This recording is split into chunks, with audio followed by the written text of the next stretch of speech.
por la Universidad Libre de Bruselas, Bélgica.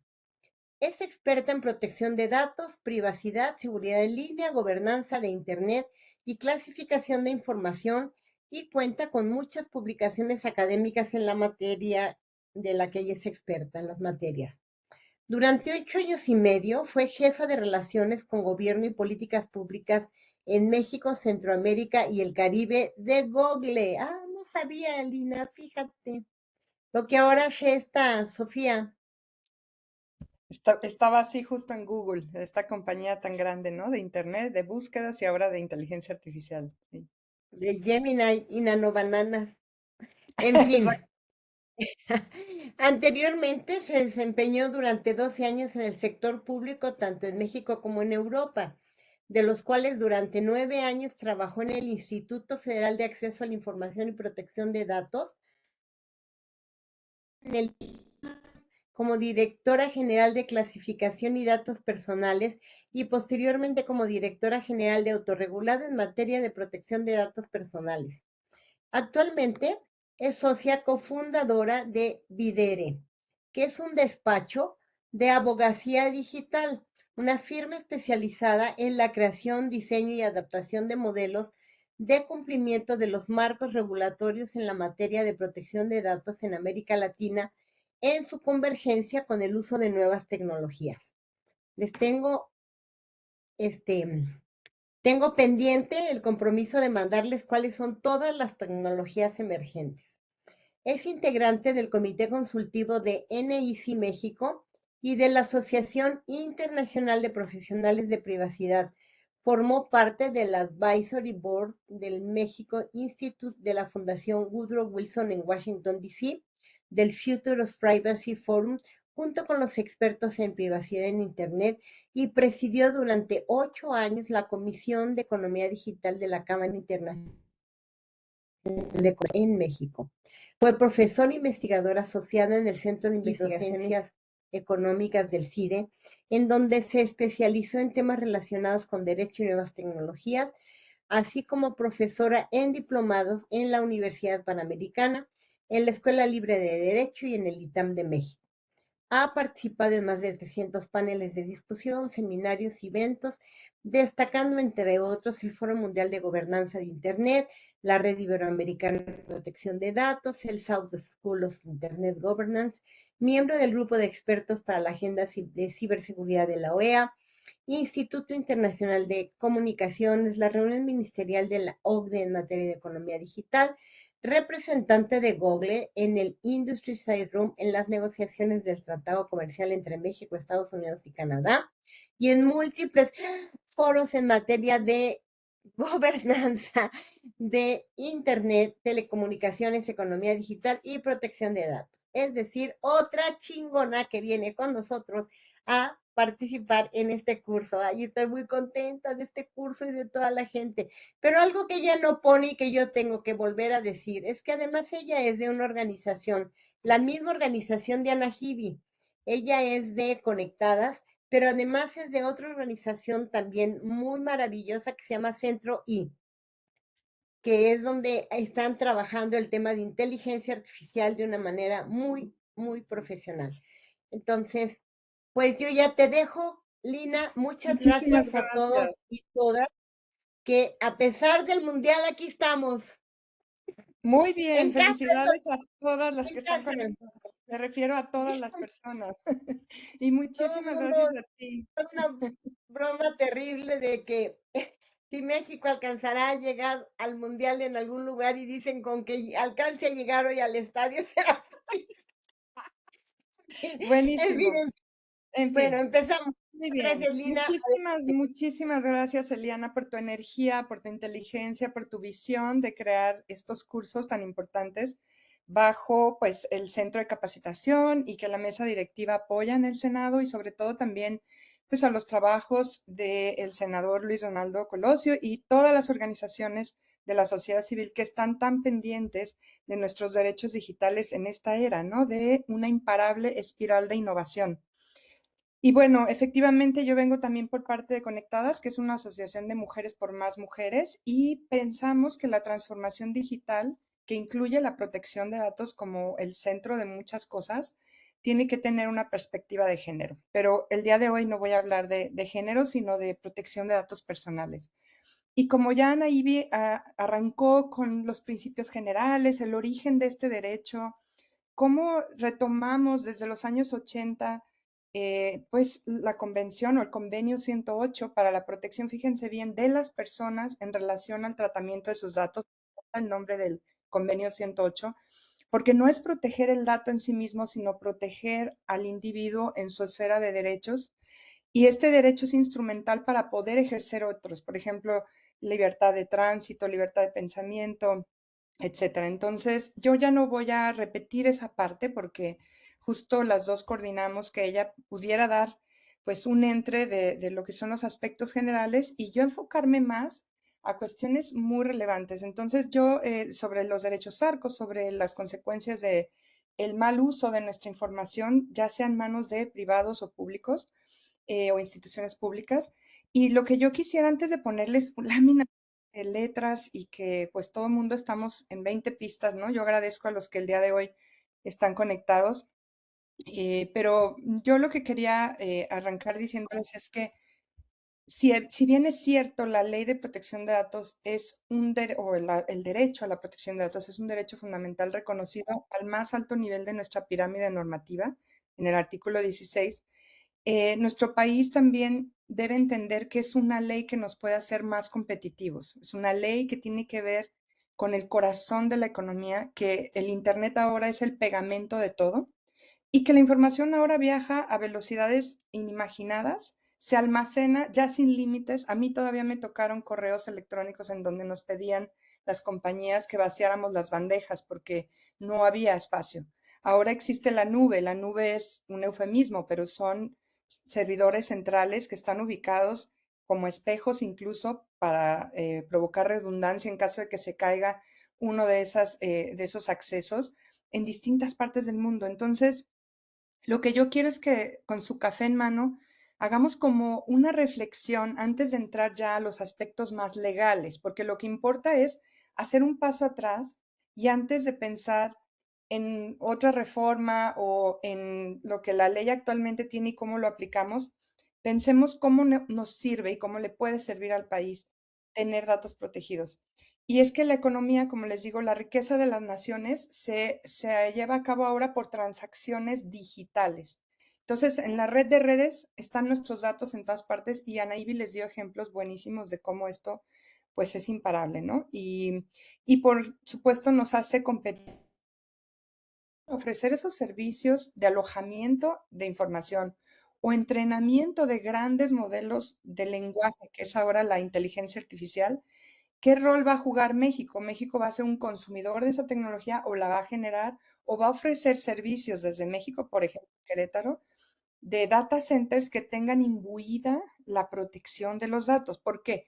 Si no garantizamos eso, ninguna compañía contrataría servicios en compañías extranjeras, europeas o incluso norteamericanas que tienen sus propias regulaciones muy exigentes y autoridades que todos los días están ejerciendo sanciones, pero también promoviendo el derecho, pues nuestro país la verdad es que se va a quedar muy, muy atrás. O sea, esa brecha que ya tenemos se puede exacerbar.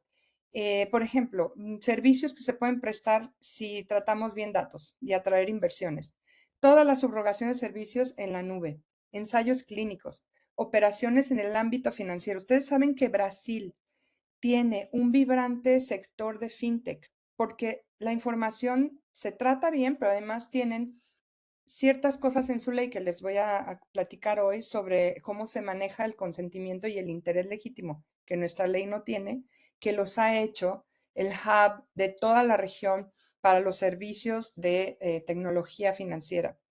Y pues así podemos dar muchos, muchos ejemplos. La inteligencia artificial no la podemos dejar de lado ya en la discusión de la protección de datos porque hoy en día estamos en una fase ya muy avanzada de lo que conocimos de inteligencia artificial generativa. La generativa es simplemente de todo lo que hay disponible, uno hace una pregunta que se denomina prompt y nos genera una respuesta con base en toda la data. Y cuando hablo de data me refiero no solo a información que identifica a una persona física identificada o identificable. Todo tipo de información, pero incluye también datos personales y genera una respuesta. Pero después viene la inteligencia artificial contextual, que no nada más usa la data, sino el contexto.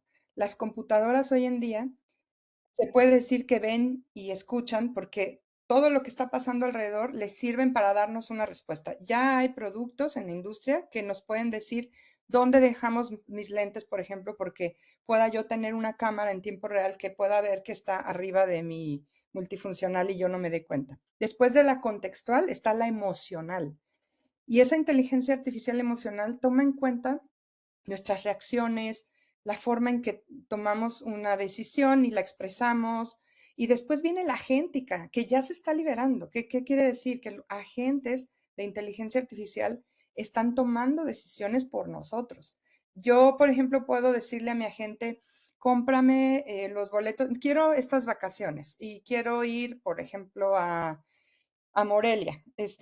Resérvame, bueno, ahí como vivo en Jalisco está muy cerca y es en carretera, pero digamos, quiero ir a Cancún. Resérvame boletos de avión, resérvame en Airbnb algo y los agentes se pueden meter entre aplicaciones y tomar decisiones, pero resulta que también pues hay muchos desafíos ahí. Entonces, nada más para que se den una idea, ya no pensemos en las bases de datos organizadas, estamos en una era en donde está cambiando además todo de manera, fíjense bien, exponencial, no incremental. O sea, antes las cosas iban de un porcentaje menor a uno mayor, poco a poco creciendo o modificándose y ahora no, ahora es una cosa exponencial. Entonces, ¿en dónde está México con este gran paraguas que les quiero dar? Porque lo que les contó Ana Ivy fue lo que surgió, por ejemplo, el convenio 108 surgió en los años 80 y ¿saben por qué?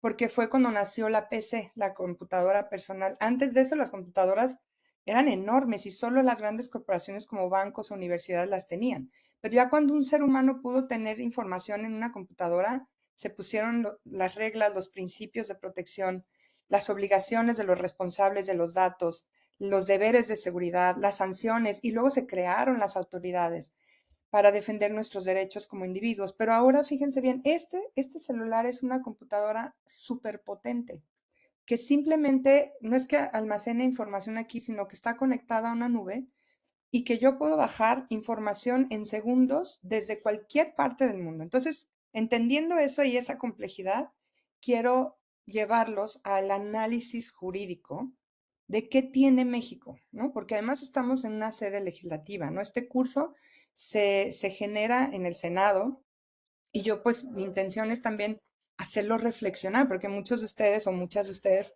serán asesores de legisladores y es muy importante que tengamos como mucha claridad de dónde estamos parados. Entonces, ante las recién aprobadas reformas a nuestro marco jurídico e institucional, las que se publicaron el 21 de marzo de 2025, acuérdense, se expidieron dos piezas legislativas. Una nueva ley federal de protección de datos personales en posesión de los particulares, porque la anterior fue publicada el 5 de julio de 2010. A mí me tocó, por fortuna, formar parte del equipo que redactó borradores, por supuesto, para que después, junto con la sociedad civil y junto con legisladores, se creara pues un modelo de ley para nuestro país y escuchando a gente de la Comisión Europea, gente de los Estados Unidos, a la industria que hacía su cabildeo, pero fue un proceso hermoso, pero fíjense ya cuántos años han pasado, eso fue en 2010. Y esa ya fue abrogada. Y luego también se expidió una nueva ley general de protección de datos personales en posesión de sujetos obligados. Esa era de enero de 2017. ¿Por qué estas dos piezas legislativas y no una? Esa es una primera pregunta que hay que hacernos.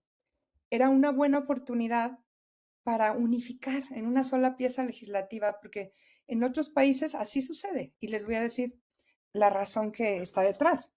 El dato de salud, por ejemplo, de si tenemos alguna enfermedad, eh, todo el registro, ¿no? De nuestras vacunas desde que nacemos hasta los procesos quirúrgicos, etcétera, se debe proteger distinto, les hago esa pregunta, si está en el IMSS, mi expediente clínico, o si está en el ABC. No, ¿verdad? La respuesta es no. Mi dato financiero, si estamos en una banca de desarrollo del Estado, ¿Debe estar menos protegido que el dato que tiene Banorte mío?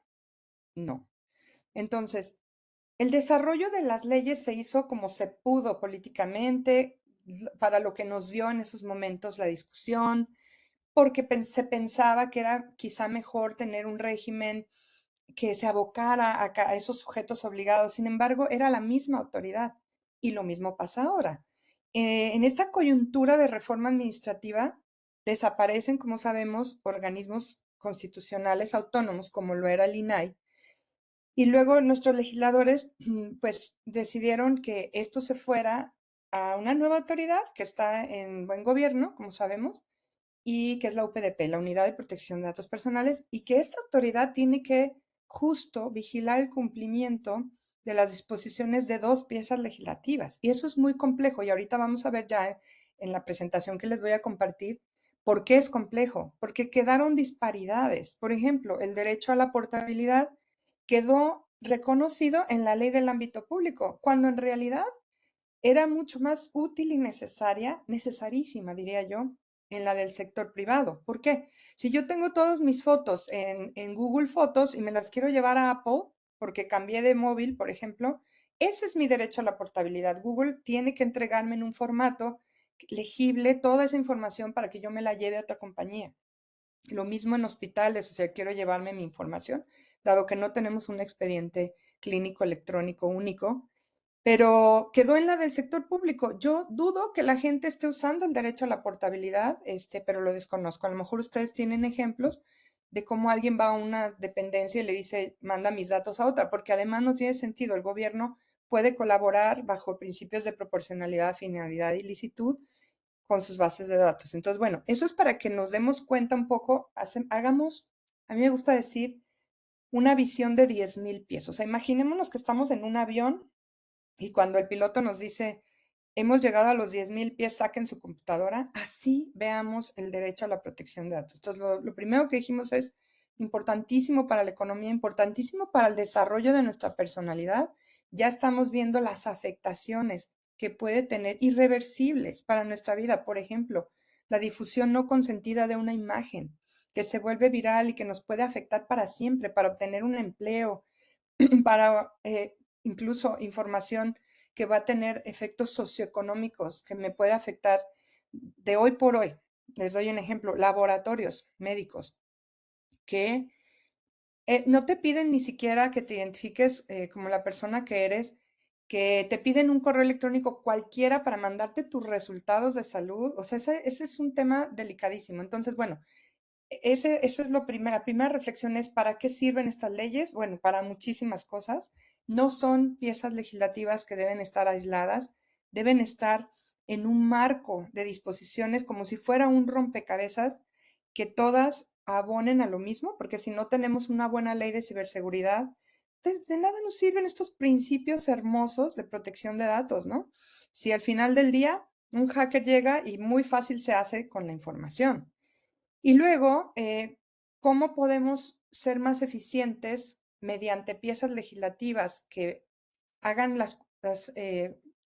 clarifiquen el alcance de los derechos, ayuden a la autoridad dándole poderes y ciertas herramientas para poder verificar el cumplimiento con tantos sujetos obligados? Y yo les voy a dar ejemplos de lo que pudiera o cómo pudiera lucir que ya existen otros modelos normativos, ese tipo de herramientas para las autoridades, etcétera. Entonces, para irme avanzando, en lugar entonces de usar una vía que yo hubiera considerado idónea, como el Reglamento Europeo de Protección de Datos, no hay para el sector público y privado, tantas leyes que podemos dar como ejemplo. Entonces, lo que hicimos fue crear nuevas leyes que por suerte no tocaron o no trastocaron los derechos tanto, pero que sí hubiera sido una gran oportunidad. Ahora, en el legislativo siempre se puede presentar una nueva reforma y aprovechar esa oportunidad. ¿Qué pasó entonces súper rápido, abuelo de pájaro, en el ámbito privado? Pues se eliminaron, por ejemplo, Oiga, obligaciones. yo Sí, quería, hay varios comentarios del chat en relación con lo que estás exponiendo. Inclusive una chica habla de un sí, caso personal donde dice que ya no te quieren proporcionar tu expediente clínico en los hospitales por lo que de la desaparición del INAI. Pero esto que decías, es muy común que tú hagas un examen, por ejemplo, el Chopo y todos los laboratorios te mandan tus resultados por correo sin ninguna verificación, sin ningún control. Ahorita yo lo estaba pensando, porque yo recién fui, me mandaron mis resultados, ya se los mandé a mi doctor y de repente ahorita piensas que es cierto, o sea, ¿por qué todo el mundo tendría, quien se meta, tendría por qué saber si tengo calcio o no en la sangre? ¿O por qué Correcto, tendrían que saber si mi nivel de creatinina, no sé qué chingados, está vinculado bien con el otro nivel de bilirrubina? No sé, pues no lo había correcto. pensado hasta ahorita que lo dices. Mira, perdón porque de veras estaba siguiendo un guión, pero me voy a rápidamente atender esos comentarios porque así lo hacemos una conversación. Y una disculpa porque como yo misma estaba con otra ceja abierta, efectivamente, de acuerdo a todo lo que están diciendo aquí, ¿no? Que bueno, voy a leer algunos de los comentarios, pero se pulverizan las autoridades que actúan como órganos garantes, lo preocupante es el desconocimiento que se tiene en la materia, efectivamente es una materia muy técnica. Dicen, bueno, la UPDP exactamente no es un organismo autónomo, que en los municipios los órganos internos de control están en la oscuridad.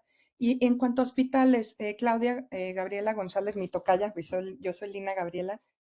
Efectivamente, miren, hay un fenómeno tremendo y es que cuando vemos que no se está multando o no hay consecuencia de un actuar respecto al uso de datos, pues es China libre, ¿no? Como se dice. Y qué pena que no quieran proporcionar el expediente clínico. Ahí hay todo un debate.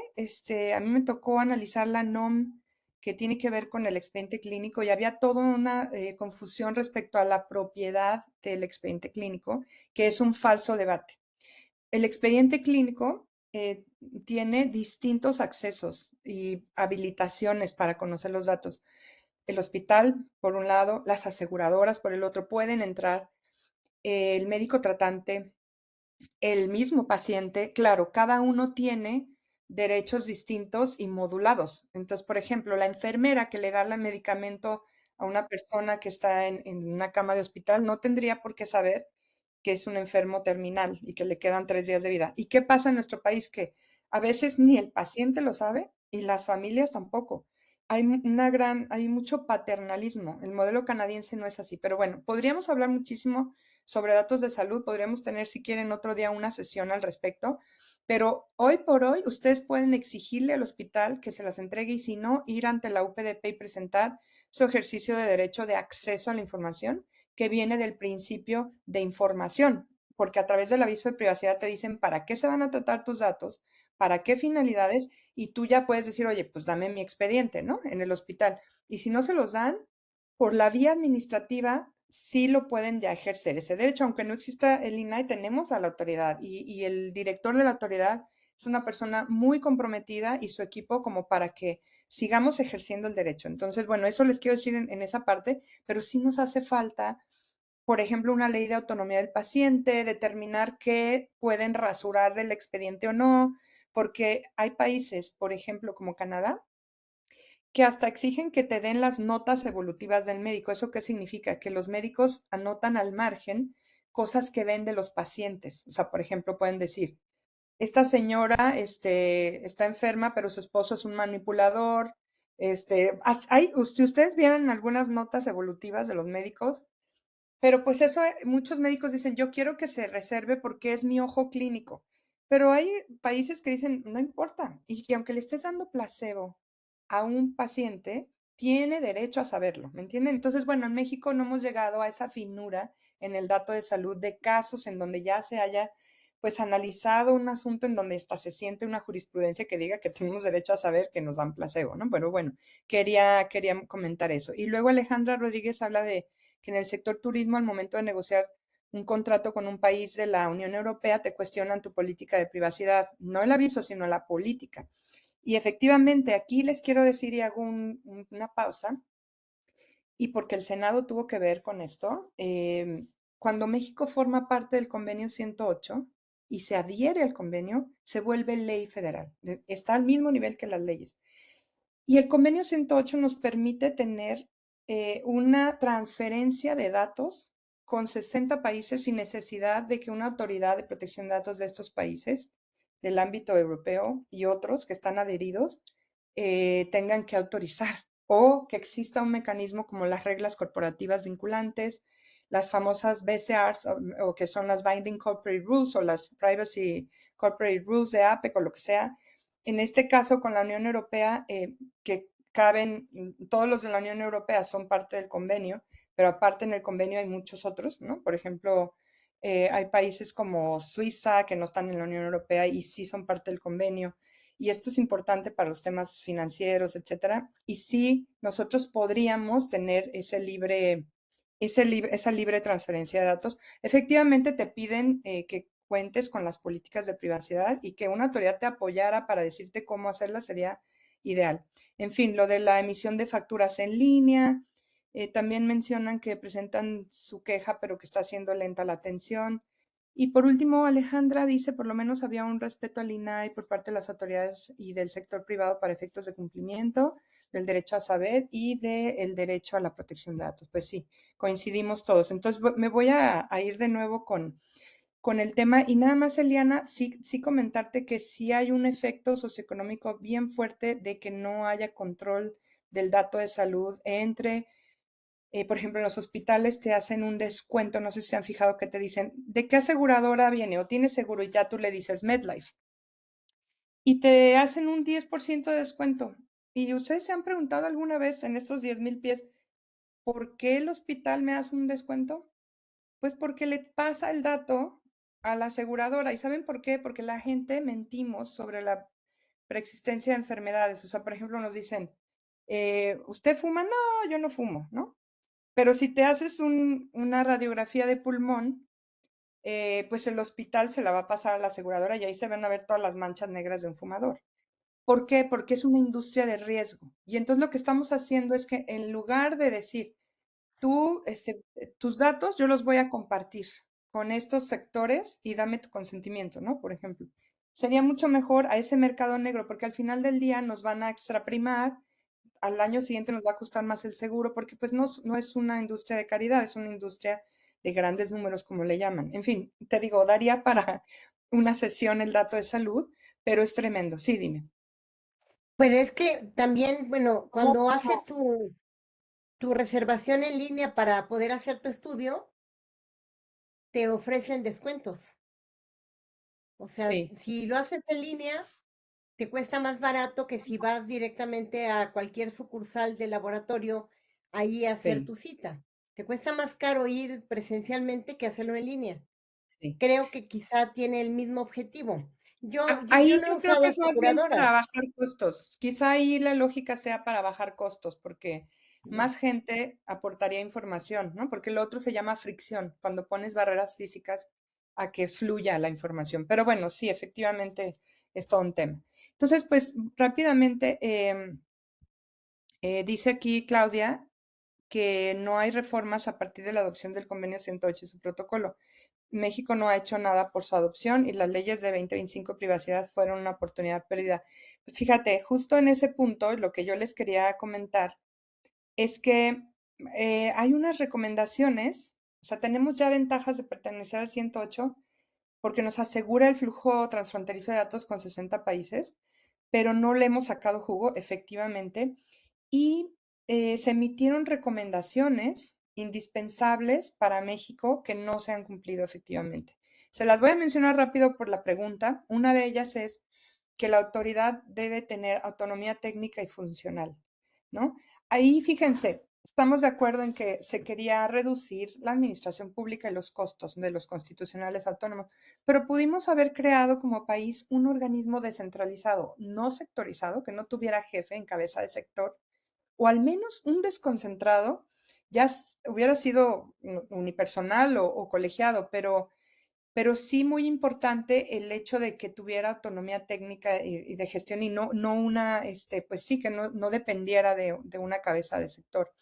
Luego, el convenio 108 también habla de la inamovilidad que debe tener la persona que está al frente del cargo. Esto es importante porque sus decisiones no debían ser revisadas por otras instancias y que pudiera ser de esa manera. También que contara con potestades de investigación, supervisión, resolución, promoción del derecho, que se le quitaron muchas en el hecho de publicar estudios e investigaciones se eliminó de la ley. O sea, si se fijan, parece que quedó casi igual, pero vamos poniendo foco, porque, por ejemplo, las atribuciones junto con la Secretaría de Economía para que el organismo garante pudiera emitir recomendaciones para pymes o para el ámbito digital, etcétera. No, ya no existe esa facultad para que lo hagan de manera conjunta. Y bueno, sí dice, por ejemplo, el convenio 108 que haya un control jurisdiccional de tutela efectiva, y aquí sí creo que hubo un avance, o sea, porque los particulares ahora podemos promover el juicio de amparo y estos tienen que ser sustanciados, eso se me hizo increíble y muy bueno, que sean jueces y tribunales especializados. Aquí el desafío es que realmente se capacite a jueces expertos en protección de datos, porque es muy triste ver que un juez no sepa que el lugar de los hechos puede ser la nube, ¿no? Que no conozcan esta parte técnica, etcétera. Y bueno, finalmente, pues sí, ahí tenemos el convenio, está el 108 Plus, que tampoco hemos entrado, y mucho por hacer. Pero bueno, avancemos entonces rapidísimo en este último vuelo de pájaro. Yo quiero comentarles algo muy importante, porque a mí me pidió Eliana que habláramos de los derechos ARCO. Y me encanta el acrónimo, pero debería ser ARCOP por la portabilidad. La P es la portabilidad, es también un derecho importante. Y, pero sí es, creo que momento de abordar el tema de que a 16 años de que se expidió la primera ley de protección de datos en posesión de particulares en nuestro país, sí necesitamos modernizarlo para que podamos garantizar no solo derechos de titulares, pero también un modelo de gobernanza para la era digital y sobre todo les voy a decir por qué. Nuestra ley está basada en un tema de consentimiento como regla general por parte del titular del dato, ¿no? Acuérdense que el derecho a la protección de datos es este poder de disposición y control que deberíamos de tener sobre quién, cómo y para qué usa nuestra información. Entonces, y obviamente el libre desarrollo de nuestra personalidad y muchas cosas que los tribunales, incluso ahora la Corte Interamericana tiene sentencias hermosas al respecto de que va mucho más allá, pero basamos todo en lo que yo le llamo la tiranía del consentimiento. ¿Por qué es problemático tener como única base habilitante el consentimiento del titular y luego una lista taxativa de excepciones? Esto es problemático porque y es una de las discusiones más profundas que se está dando en el derecho a la protección de datos contemporáneo desde el GDPR. Los europeos ya lo resolvieron desde hace tiempo y tiene que ver con qué me habilita a tratar los datos, ¿no? Entonces, vamos a ver por qué existe una ilusión de control. Entonces, para poder nosotros controlar y decidir si ejercemos derechos, etcétera, ¿qué hay primero? Pues el aviso de privacidad, ¿no? Que eso hace que en los hechos se baje el principio de información. Pero, ¿qué es lo que ocurre? Yo le llamo el fenómeno del cumplimiento. Cuando te ponen el aviso de privacidad, te vamos al laboratorio, ¿no? Al hospital, te ponen un plástico que es el aviso, ¿no? ¿Por qué le llamo el fenómeno del cumplimiento? Porque es cumplo y miento. Entonces, pongo un aviso y eso es el front office, pero atrás, quién sabe qué pase. Si quién entra a mi expediente, quién ve la información, a quién se la transfieren, con qué medidas de seguridad, etcétera. Pero como ya tienen mi palomita, por eso le llamo la ilusión del control, es que incluso te dicen por teléfono, sus datos están protegidos por la ley de protección de datos. La ley no protege nada. Lo que protegen los datos son esas medidas físicas, administrativas y lógicas que aplicamos al tratamiento de los datos, desde que lo recabamos hasta que destruimos el dato. Entonces, vamos por partes. Tenemos que, ¿qué está pasando con el consentimiento? Es una aceptación mecánica y desinformada, fíjense bien, por más que nos pongan un acrílico o una política de privacidad larguísima o una muy cortita que se ve atractiva como muchas que están ahora para poderte sacar toda la información, te la ponen hasta como en broma, pero es desinformado. ¿Por qué? ¿Cuántas personas leemos los avisos de privacidad y realmente sabemos a quién están transfiriendo la información? por cuánto tiempo se resguardan los datos. ¿Cuántas de nosotros sabemos si está completo el aviso o no? Entonces es desinformado, ¿están de acuerdo? Y es mecánico, ¿por qué? Porque la era digital nos hace dar clic y queremos rápido la app, ¿no es cierto? Ya, consentir, consentir. Entonces, fíjense, hay una figura que se llama interés legítimo. Lo tiene Europa, o sea, ojo, porque si hemos seguido a Europa porque es muy garantista, pues sigámosla bien, ¿no? Entonces, el interés legítimo es una forma mucho más honesta de gestionar, fíjense bien, la responsabilidad del tratamiento de datos en plena era digital. Ahí lo único es que hay que estar, es un binomio, garantizar el derecho de oposición o el de salida. Por eso se llama opt-out, porque es optar por salir de la base de datos. El opt-in es optar por entrar y el opt-out es derecho a salir. Ese modelo de interés legítimo que lo que hace es que le da la carga de tratar bien el dato al responsable bajo ciertos contextos, y ahorita les voy a dar ejemplos, y ya nada más la persona dice, ¿sabes qué? No, no estoy de acuerdo, no quiero eso, ¿no? No quiero el marketing, me salgo, pero puedes usarlo, ¿no? Entonces es una herramienta que te sirve de defensa. Pero la dependencia absoluta del consentimiento como única base para tratar datos se vuelve justo en una tiranía porque en esta época, imagínense ustedes, en el tratamiento de datos de la inteligencia artificial, o sea, esos volúmenes de los grandes lenguajes, o sea, ¿ustedes creen que se puede recabar el consentimiento que es inmanejable? Más bien, o sea, que puede de forma fluida y utilizarse cierta información, por ejemplo, prevención de fraude, seguridad de la red, eh, porque, ¿por qué tenemos que estar pidiendo permiso para buró de crédito y entorpecer una labor crediticia en donde el dinero debe de fluir igual de rápido que para la economía digital que los servicios? Entonces, hay que reservar el consentimiento real para decisiones de alto impacto. El interés legítimo, ojo, no es una vía libre para abusar de ellos, es más bien una herramienta de flexibilidad responsable. Y como les digo, es interesante revisarlo porque el costo de la rigidez va a hacer que México no cree innovaciones críticas. Por ejemplo, en salud, en ciberseguridad. Ante la falta del interés legítimo para tratamientos, esto va a traer un costo de ser consumidores de tecnología de otros países, porque como nosotros para construirla vamos a tener que poner el acrílico y hacer un consentimiento que nadie entiende, pero es una medida burocrática, pues entonces nos vamos a ir atrasando. Ahora, no se olviden que somos, pues, todavía existe el USMCA, el TEMEC, ¿no?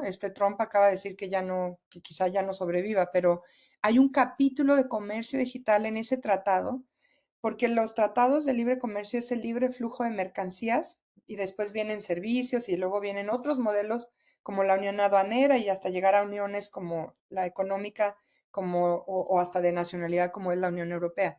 Pero el corazón de cómo funcionan las cosas en el tratamiento de datos es súper importante. Ya para terminar lo del interés legítimo, eh, porque en México, como dice la canción, el consentimiento sigue siendo el rey, pero son procesos de registro largos, tediosos, cumplimiento. Brasil, ¿saben lo que hace?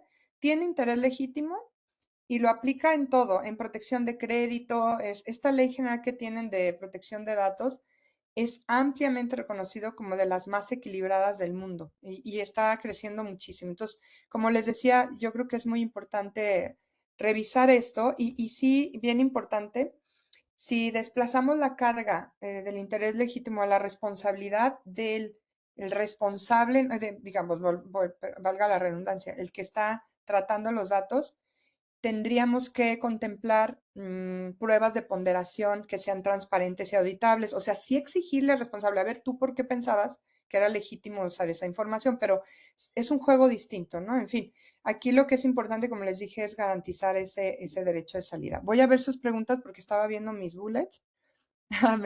Aquí dicen que les encanta lo de cumplimiento, pero es verdad, ¿no? Entonces voy a ver rapidísimo ahora las preguntas y nos vamos avanzando. Nos quedamos en, dice aquí Claudia Gabriela, ¿tiene el nombre? Es para una tesis. ¿El nombre de qué? Perdón, Claudia, si me puedes recordar. Luego Alejandra dice, estamos en la lona con esa obligación, ya no cumplimos. Sí, las obligaciones de las recomendaciones del convenio 108. Alejandra de nuevo dice, pero es nugatorio porque no existen jueces especializados, justo, o sea, la letra de la ley tiene que cobrar vida, ¿no? No existen esos juzgados y menos con la reforma al Poder Judicial. La precarización ha sido terrible, coincidimos. Y luego dice, ese punto, el área de destrucción de datos, lo dice Jaime Moreno, es súper importante. ¿Quién lo hace? ¿Quién audita? ¿Qué empresas lo hacen? Estaría muy bien poderlo abordar. Claro que sí, Jaime. Me tengo un par de minutos. Recuerden ustedes que dentro de los derechos ARCO está el derecho de cancelación y la cancelación significa la eliminación del dato, previo periodo de bloqueo.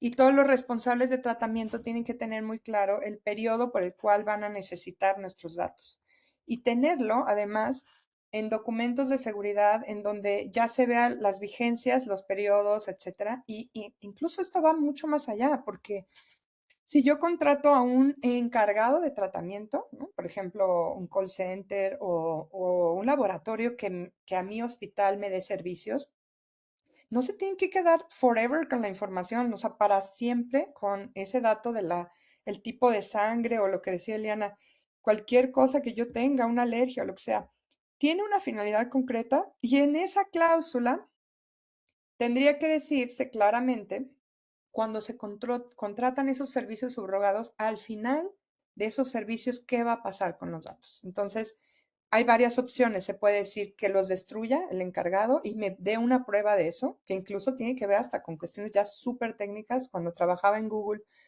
nos decían mucho que la seguridad de los data centers de Google era la más grande del mundo porque los CPUs y las memorias se hacen por la compañía y se destruyen por la compañía en un proceso que se llama shredding, que es como las máquinas que destruyen documentos y los trituran, esa es la palabra en español, trituran el disco duro, de modo que ya no se pueda reutilizar, porque no sé si sepan, pero técnicamente incluso un disco duro que has borrado puede tener una forma de recovery de volver a recabar esa información o recuperar, ¿no?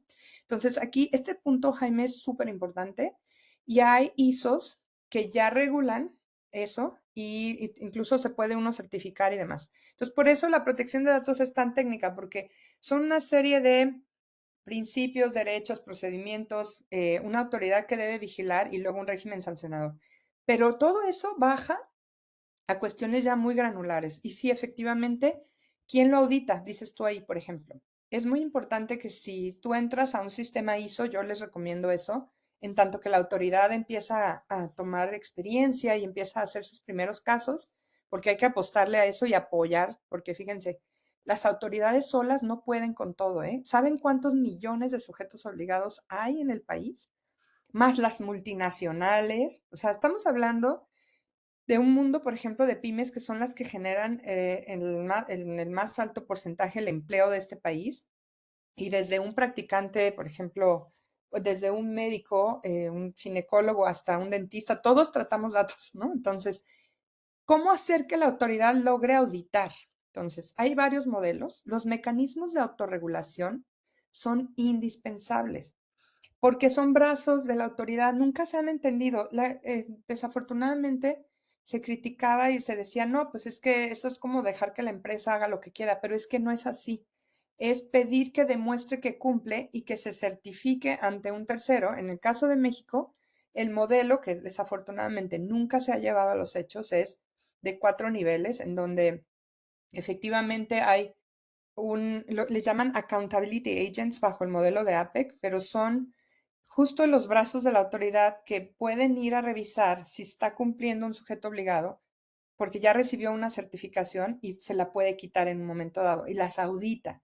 Entonces, hay ya, si no lo hace la autoridad y no echa a andar este modelo, el de Asia-Pacífico, con los agentes de verificación y demás, que son brazos de la autoridad, que antes lo hacía la Secretaría de Economía y lo iba a empezar el INAI con NICE, que es el órgano certificador. NICE mismo, por ejemplo, sí puede auditar, justamente es una de sus funciones centrales, que se esté cumpliendo con la ISO en materia de, por ejemplo, seguridad, destrucción de datos, etcétera. Y sí hay manera de hacerlo. O sea, aunque la autoridad en nuestra ley no llegue a ese nivel, porque además tendría que tener áreas de auditoría. Antes existía en el INAI una Dirección General de Auditoría. En fin, es difícil, o sea, que una sola autoridad pueda cumplir con todo, pero sí hay mecanismos, muchos mecanismos para auditar. Y luego dice el mismo Jaime que existen y existían empresas dedicadas a destrucción de archivos físicos. Así es. ¿Cómo se estructura en la era digital? Justo siguen existiendo y sí hay muchas que incluso ofrecen este borrado permanente, etcétera. Luego, México no ha aprovechado ese capítulo 19 de comercio digital. De acuerdo que no lo hemos aprovechado. Ahí se establece en el del TEMEC, por ejemplo, la prohibición de localización forzada de servidores. ¿Qué significa eso? Que no podríamos decir los datos de mexicanos solo se pueden tratar en México. Si hiciéramos eso, mataríamos a la economía del país, ¿no? Porque puede ser un servicio de nube prestado desde Estados Unidos o desde Canadá para pymes mexicanas, ¿no? Entonces eso está en el capítulo 19 y luego hay muchas cosas que se podrían usar como esto de generar las certificaciones de 3 países, en fin, hay tantas ideas que se podrían echar a andar. Y luego Esmeralda dice en México quiénes son los autorizados para autoridad. Si me puedes clarificar la pregunta. Y por último, Jaime, perfecto, gracias. Ah, igualmente. Bueno, ahora sí les voy a poner la presentación, prometo, porque trae muchas letras, pero se las voy a resumir, porque ya no me dio la vida para ponerle imágenes. Las primeras sí traen, pero como estamos muy a tiempo, vamos a poder cubrir todo, ¿no? Simplemente yo quería haber arrancado con estas puntualizaciones que creo que son importantes. Entonces vamos a ver, dice aquí compartir y vamos a poner la presentación y me dicen si la ven bien. Ay, perdón que me fui a una más adelantada. ¿La ven ahí? Sí, sí Va, se ve. muy bien. Entonces, miren, ya dimos toda la intro, entonces me voy a ir rapidito. Me pidieron abocarme a los derechos ARCO, ya hemos visto algunos aspectos. Y luego también hablar de datos sensibles y grupos de situación de vulnerabilidad. Entonces voy a abordar sobre todo el tema de mujeres y niños, ¿no? Que son colectivos muy vulnerables. El derecho a la reparación y sanción ante el uso indebido y filtración de datos y las oportunidades para la legislación. Si se fijan, el último bullet, lo dije al principio, hay más cosas que voy a decir, pero yo creo que esos son los aspectos centrales, ¿no? Para tener su atención. Ahora, ¿por qué hablar? Ya dijimos de la importancia de datos, ya dijimos, ¿no? La tecnología ha avanzado tanto, están en todos lados y tienen que ver con comercio y economía. Son los países con las mejores leyes de datos, son los más competitivos del mundo. Nadie lo ve. Es muy curioso porque la Unión Europea, cuando hizo su primera directiva, ¿se acuerdan? La 95/46, esa directiva estaba en el pilar del libre mercado, porque decían, así como hemos homologado que las mantequillas midan lo mismo para que quepan en todos los supermercados europeos, toda la armonización europea, dijeron, tenemos que armonizar los datos por un tema económico, fíjense bien, ¿eh? Que luego ya le surgió también todo el tema de derecho fundamental y demás. ¿Y por qué hay un valor tan grande en la sociedad de la información? Pues porque dejamos un rastro, ya lo vimos con Anaíbi, es impresionante, porque además lo que viene ahora hasta con neurociencia es de verdad, empresas como Neuralink, o sea, están haciendo ya eh, experimentos y en otras plataformas en donde ya se puede transmitir un pensamiento a una computadora, ahora se hace con cables, pero lo que yo estoy pensando se puede ir escribiendo en un ordenador. Entonces, después se va a hacer sin cables, pero todo eso que decíamos o que se platica de la telepatía, de, ay, estaba pensando en ti, Eliana, y de repente me marcaste.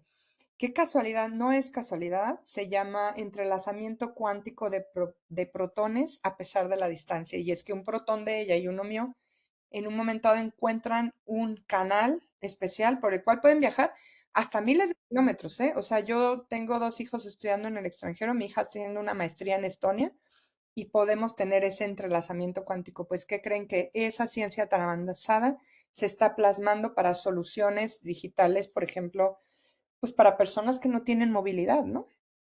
que finalmente pues ellas dicen, yo estoy pensando y decidiendo y nadie me escucha y no me puedo comunicar. Son cosas muy valiosas, pero también tienen desafíos muy grandes porque pues es el último reducto de nuestra privacidad, de ese espacio íntimo en donde yo quiero ser dejado solo, ¿me entienden?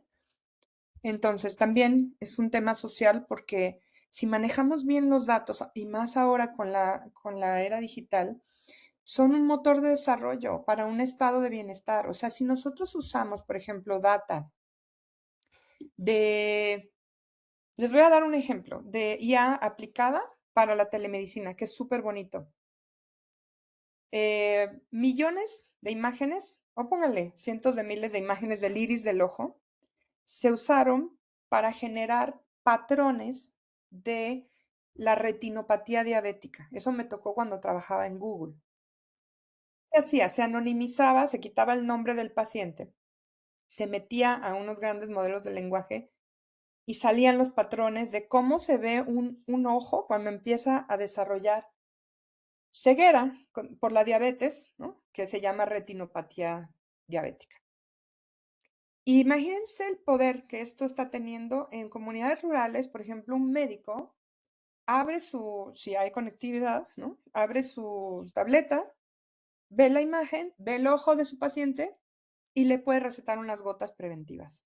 Eso puede evitar que muchas personas queden ciegas. Entonces, es valiosísimo el uso de datos, pero hay que hacerlo bien, porque ¿por qué vamos a saber que una persona tiene un padecimiento, ¿no? O sea, nosotros tendríamos que poder decidir y controlar y tendría que ser algo súper respetado, ¿no? Y estamos viendo todo lo contrario. Entonces, bueno, en lo político, a ver, el uso de datos o mal uso, yo diría, puede tener un impacto a incidencia en la política y en procesos electorales. Esto es súper grave. O sea, todos sabemos que en los Estados Unidos no ganó Hillary Clinton en parte por una campaña muy oscura de publicidad a través de haber divulgado correos electrónicos, entraron a sus correos, se manipuló información, se metió miedo a través de redes sociales en las personas para decir esta señora va a ser X, Y o Z, y la gente votó de una forma que quizá no hubiera sido la misma si no se hubiera utilizado toda esa información y el haber llegado a personas que claramente targeteaban y sabían que podrían votar por el Partido Demócrata y hacerles el push, como se dice, empujar anuncios políticos con miedo, con desinformación, pues es gravísimo. Entonces, tenemos que estar muy alertas. Por eso organizaciones como la Red por los Derechos Digitales, o sea, yo los admiro muchísimo, porque todo lo que hacen ellos es muy valioso, porque miran a 10,000 pies todo y se dan cuenta y dicen, a ver, esto no es a golpe de ley, por ejemplo, que se va a resolver. Pensemos cómo si resolver temas de manera estructural y de fondo, no nada más creyendo que porque lo pones en una letra ya se va a proteger, ¿me entienden? Entonces, es muy delicado y sí ha habido reformas e impactos, sobre todo, pues sí, multas y seguimiento a las plataformas que en su momento pues no protegieron la información y que no la usaron para su finalidad. Eso es desleal, ¿no? Y en la parte económica ya hablamos bastante de eso y del sector fintech y de cómo podemos crecer para subrogar servicios desde México. Pero en el tema científico, pues ya, también el ejemplo de la retinopatía, insumo esencial para la innovación, la data, pero bien protegida, bien cuidada. Entonces vamos a entrar ahora sí ya a los derechos ARCOP. Le puse así más nuevos derechos, entre comillas, porque pues ya están, nomás que hay que saber cómo ejercerlos. Entonces fíjense qué bonito.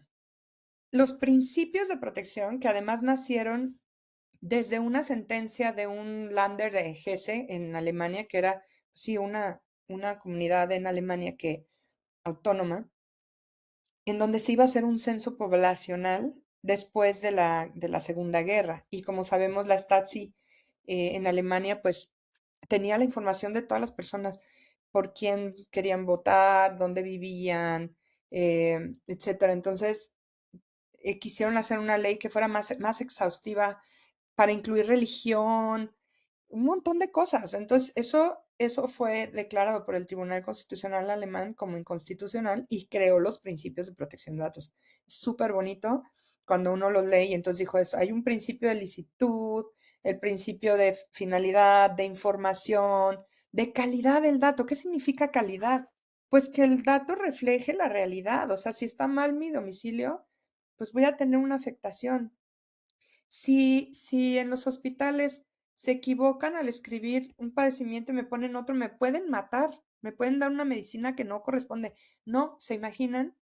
Todos los accidentes y todas las consecuencias en el ámbito de la salud que tenemos día a día porque no hay calidad de datos. Fíjense cómo está viva la ley en ese tipo de cosas.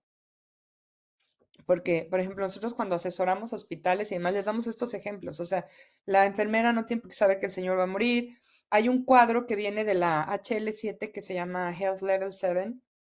Se aplica mucho en Estados Unidos por la HIPAA, que perdonen los acrónimos, pero es la ley de protección de privacidad en datos de salud en Estados Unidos, que ya resolvió los temas de acceso a la historia clínica y dice quién, cuándo, cómo y para qué puede ver el expediente clínico. De verdad no podemos como país sentarnos y hablar sector público y privado y armar eso, pero en el corazón poner la protección de datos. O sea, antes de lanzar toda una propuesta para resolver lo que legítimamente el Estado quiere resolver, pero no sentarse a escuchar cómo se puede hacer, pues luego no te sale, ¿no? Entonces, bueno, em, el derecho de acceso, fíjense bien, de los principios caen en un derecho o desembocan en un derecho, porque si no, pues sería nada más, pues sí, literatura, ¿no? Súper bonita. Pero ustedes, ¿cuál principio creen que casa con el de acceso a la información? A ver, pónganlo ahí en el chat para que despierten y tomen más café. ¿Qué principio de los principios de protección desemboca en un derecho de acceso?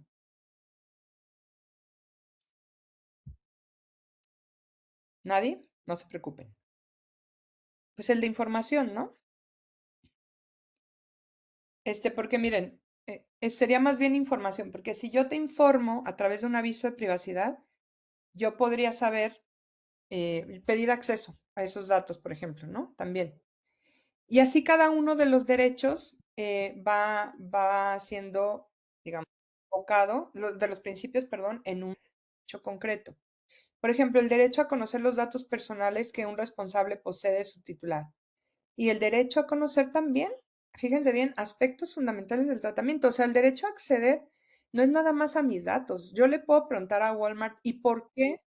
¿Para qué usas mis datos? ¿Y qué haces con ellos? O sea, una pregunta mucho más abierta, ¿no? Alguien puso en el chat cancelación, ¿no? Sí, de los derechos ARCO, Esmeralda. Pero sí, estamos hablando un poco nada más para que vean que todo tiene una concatenación, ¿no? Pero bueno, sí. Lo que les quiero decir ya entonces con acceso es, acuérdense, ustedes tienen esa prerrogativa en México desde la Constitución y hasta por un convenio internacional. Así que exijan, pidan, presenten su escrito y digan qué estás haciendo con mis datos y cuál es el tratamiento que les das. Acuérdense que tratamiento es una definición muy amplia que va desde que uno recaba, usa, almacena, destruye, o sea, son todas las operaciones que hacemos. Por ejemplo, ahora con la inteligencia artificial, para entrenar grandes lenguajes de inteligencia artificial, que es la programación que se hace del algoritmo, en el training, se llama la tokenización, es muy interesante porque ayuda a proteger la privacidad. ¿Qué es la tokenización? Cualquier palabra que va a entrar a un entrenamiento de un gran modelo de lenguaje se separa por letra y se le asigna un valor, ¿no? Es un tema bien interesante. Si un día quieren entender mejor cómo funciona la IA, es por incidencia, por una serie de factores, por porcentaje, por memorización, que va a llegar a respuestas correctas porque es un alto porcentaje de las cosas que uno está preguntando y que hay información allá afuera, se recaban así. Pero entonces ya mi nombre, Lina Ornelas, metido en un LLM, se tokeniza y se puede separar. Pero entonces yo puedo preguntar, oigan, ¿qué hacen con mi dato? ¿Cómo lo tratan? Y que me expliquen eso. A ese grado podría llegar. ¿Ok? Rectificación de datos. yo puedo solicitar la corrección, ¿no? ¿Por qué? Pues porque es inexacto, incompleto, no está actualizado. Les traje aquí varios ejemplos. Hay unos muy, muy interesantes. Por ejemplo, el de esta persona que decide cambiar de sexo y el registro civil decide que efectivamente le expide una nueva acta de nacimiento. Y por decir, ya no es Fernando, ahora es Laura, ¿no? Y con sus apellidos. Y luego esta persona va a su diócesis, creo que fue en Querétaro, y dice, por favor, cambia en tu registro que ya no soy Fernando, ahora soy Laura. Y la diócesis dice, no, es que para la Iglesia Católica tú siempre vas a ser Fernando. Pero imagínense que esa persona se quiere casar y que el sacerdote dice, Fernando, aceptas por como esposa a Gloria, ¿no? O sea, o lo que sea, ¿no? Porque es distinto sexo que preferencia sexual. Y la verdad es que, eh, digo, ahí lo que importaría es que tengas fe, ¿no? No cómo te llames, pero le negaron eso y el INAI en su momento pidió la corrección del dato. Y así miles de casos. En el COVID hubo muchos en donde en los registros se decía que te pusieron Cancino cuando te pusieron Pfizer y la gente decía, no, pues que corrijan porque si yo voy a viajar a Estados Unidos no me van a dejar entrar con Cancino. O sea, llega a un nivel de practicidad el ejercicio de los derechos que es bien interesante, ¿no? Entonces sí es muy importante que tengamos esa claridad. No me voy a meter a los plazos, todo eso ustedes lo pueden leer en la ley y como bien nos decía una compañera, está un poco lenta la cosa, pues sí, empezar otra vez de cero y ver que los sistemas funcionen y que las cosas funcionen, pero hay que apostarle a que sí, ¿ok? Ahora, a veces, como les digo, un dato incompleto es un dato falso, o sea, o un dato inexacto, ¿no? Y tenemos que, la definición de calidad, perdón, ya me adelanté, les iba a decir, ¿qué principio con este derecho aterriza qué principio, ¿no? Pues el de calidad. Me adelanté. Porque el principio de calidad tú dirías, bueno, pues sí, qué bonito, ¿no? Pero no, es justo, para que tenga calidad el dato, tiene que estar actualizado, grábense esto, puesto al día, que refleje la realidad. Entonces, por eso siempre se hacen estas campañas por la industria y sobre todo los bancos y todo de, oye, actualiza por favor tu domicilio, tu teléfono, porque pues si yo ya no te voy a poder localizar. Y siempre hasta ofrecen rifas de coches y todo porque nadie lo hace. Y si no hay calidad del dato, pues esa industria se atrasa porque no le va a llegar publicidad, porque no le va a poder dar el servicio que le tiene que dar, exactamente, etcétera. Y con la solicitud, en el caso de rectificación, aquí sí hay que acompañar la documentación que respalde la petición. En el caso de acceso, no tenemos por qué respaldarlo con nada, es simplemente yo quiero, es mi derecho a saber para qué usas mi dato y qué datos tienes de mí. Pero en caso de rectificación, sí. O sea, ya podemos decir, mira, este es mi nuevo comprobante de domicilio, este es mi nueva, o sea, no sé, mi nuevo estado de salud, etcétera. Y luego cancelación es el derecho a solicitar la supresión de los datos en posesión de un responsable, no importa si del ámbito público o privado. Y en el ámbito privado, la supresión da lugar a un periodo de bloqueo que obliga a conservar ese dato temporalmente. ¿Por qué no se puede destruir de inmediato? ¿Quién me puede decir? ¿Por qué si yo digo, cancela mi dato, es decir, destrúyelo, elimínalo? ¿Por qué no van y dicen así rápido? Tengo 15 días. ¿Quién quiere decir?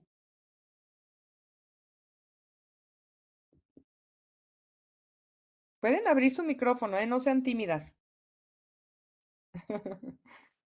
Nadie es Bueno, tímido aquí. ¿no?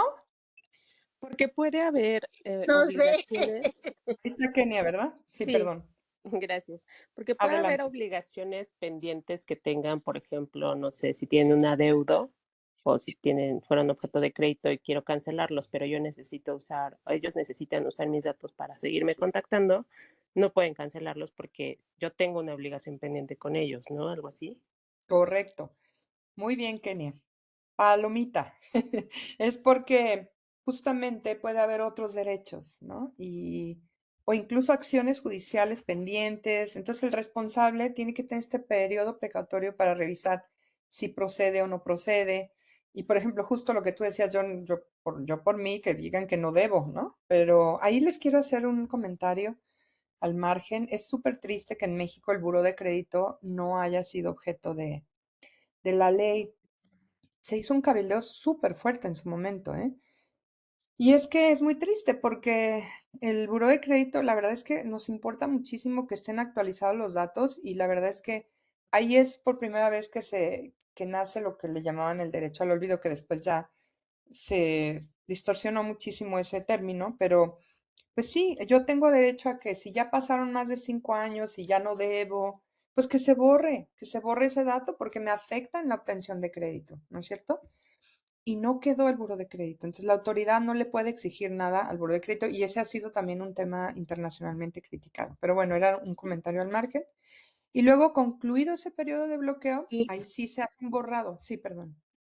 lo del derecho al olvido creo que es importante que claramente ya no se use, porque cuando nosotros hablamos en contraposición al derecho al olvido, el derecho a la verdad, el derecho a saber, Mm, sobre todo en temas de justicia transicional, total. que es el tema de el combate a la impunidad, el combate a todos los actos atroces, el derecho al olvido era completamente malentendido por quienes detentan el poder, como decir, sí, borrón y cuenta nueva de la masacre del 68, borrón y cuenta nueva de la masacre del 71, sí, hay que olvidarnos de todo lo que sucedió, y entonces es mejor claramente de hablar del derecho a la cancelación y quitar ese término del derecho al olvido.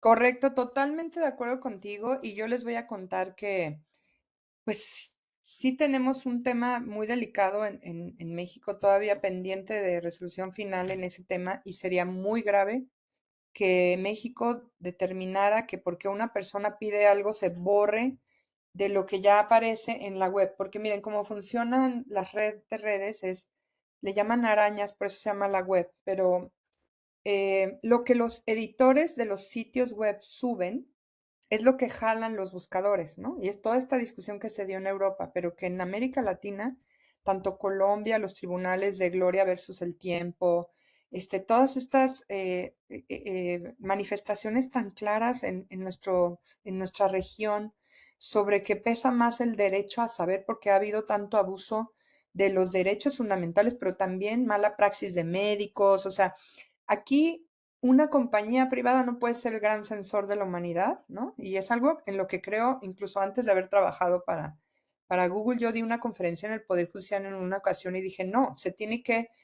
corregir, por ejemplo, en el caso de Gloria versus el Tiempo, se corrigió ahí que la persona había ya cumplido con su pena. Y cuando uno buscaba la información aparecía eso, pero no se borró que esa persona pues fue sujeta a un juicio, ¿no? Y en el caso del caso Costeja, pues él quería que se borrara que en algún momento fue deudor. Y esto llevó a una cosa tremenda. Ustedes pueden ver, de hecho, todo lo que se ha borrado en Europa. Historiadores están preocupadísimos porque hay muchas cosas que se han borrado y aún así la industria ha tratado de generar criterios y demás, pero lo peor que le puede pasar a nuestro país es que por una vía de, de exigir que se borre algo y después se llegue a una multa millonaria y todo, lo que sienta es un precedente. Dejen ustedes la multa, porque pues eso, las compañías podrían hasta guardar un presupuesto para pagar, pero no es el caso. Es el caso de entender cómo funciona el derecho, porque el responsable de tratamiento en realidad es el que recaba el dato de origen, ¿no? Que es un sitio web.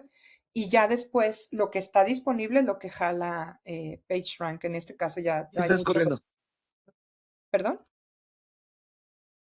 ¿Alguien habló? ¿No? ¿No, verdad? Bueno, entonces hicimos ese Lina, Sí, paréntesis. sí, sí, Sí, sí, Juan Juan Martín. Martín, Juan estaba queriendo Ah, decir perdóname, algo. ¿eh? no, no, alguien más también abrió el micro, no sé, pero levanté la manita y perdón, que ahorita aquí hiciste pausa y con este Sí, tema. Gracias, bueno, qué gusto saludarte.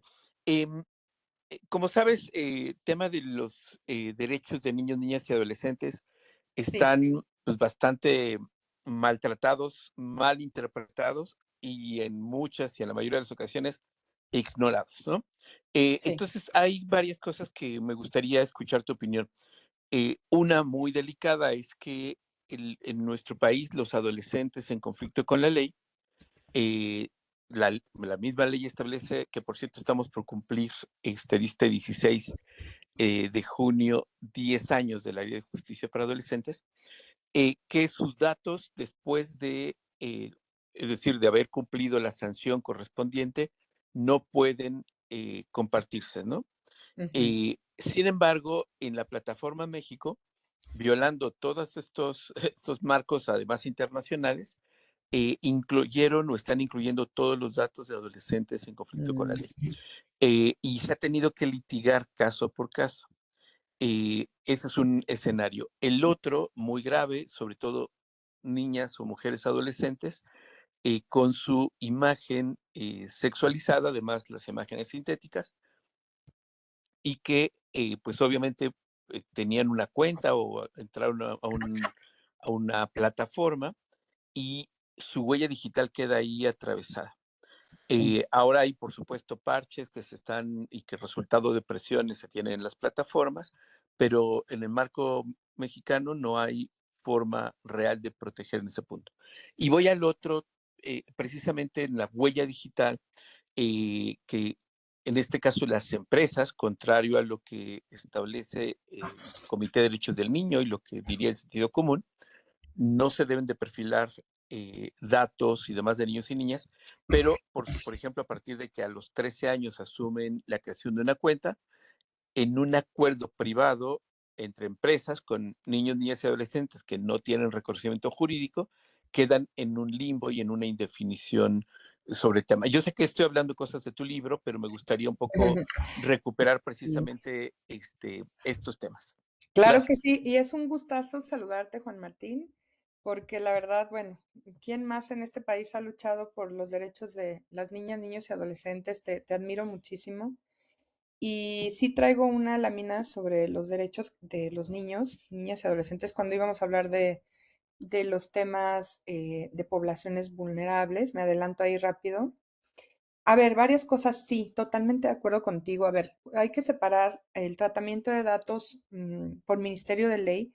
Si ya hay disposiciones e incluso acuerdos internacionales de los que México forma parte para establecer que hay información que no se debe dar a conocer, porque además afectará el futuro de ese menor que en su momento pudo haber cometido un delito, pero que finalmente estas sanciones no deben darse a conocer. O sea, por supuesto está violando un principio de legalidad, ¿no? Y no debería de estar ocurriendo, yo coincido contigo, y sobre todo porque esto tiene unas afectaciones muy serias en el desarrollo de la personalidad también.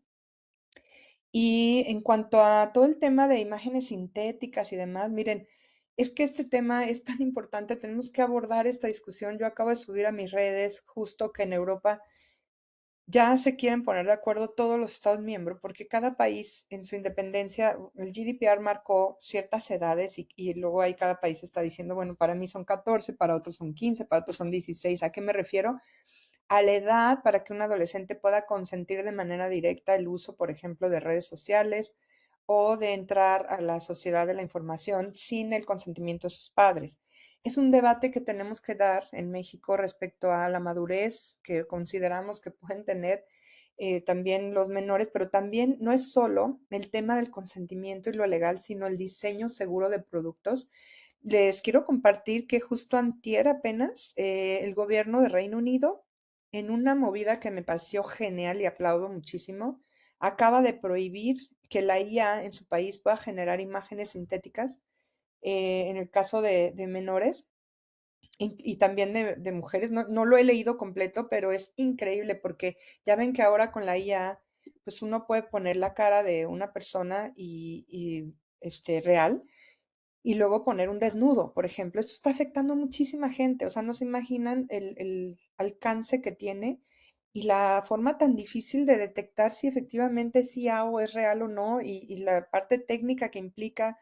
Pero a mí me parece que un paso antes, el de decir, este algoritmo no debe permitir que tú, si metes una imagen, se pueda modificar, ¿me entienden? O sea, hay una discusión muy grande que dar que no pasa nada más por el derecho a la protección de datos, sino tiene que ver con diseño seguro de productos, tiene que ver con, en el caso de menores, está bien, dicen que no se puede controlar el impulso hasta antes de los 16. Hay países que dicen que es, o incluso estudios, y tú debes saber mejor, Juan Martín, a qué edad ya se considera por el ámbito clínico o médico, que un niño puede controlar el impulso para no subir imágenes que después le van a afectar o lo que sea, va más allá, es a no generar diseños adictivos, el infinitum scrolling, tiene que ver con la responsabilidad de la industria para que no, justamente gracias por la manita, pero no es cierto, o sea, la industria tiene que darse cuenta que aquí no se debe meter porque estamos hablando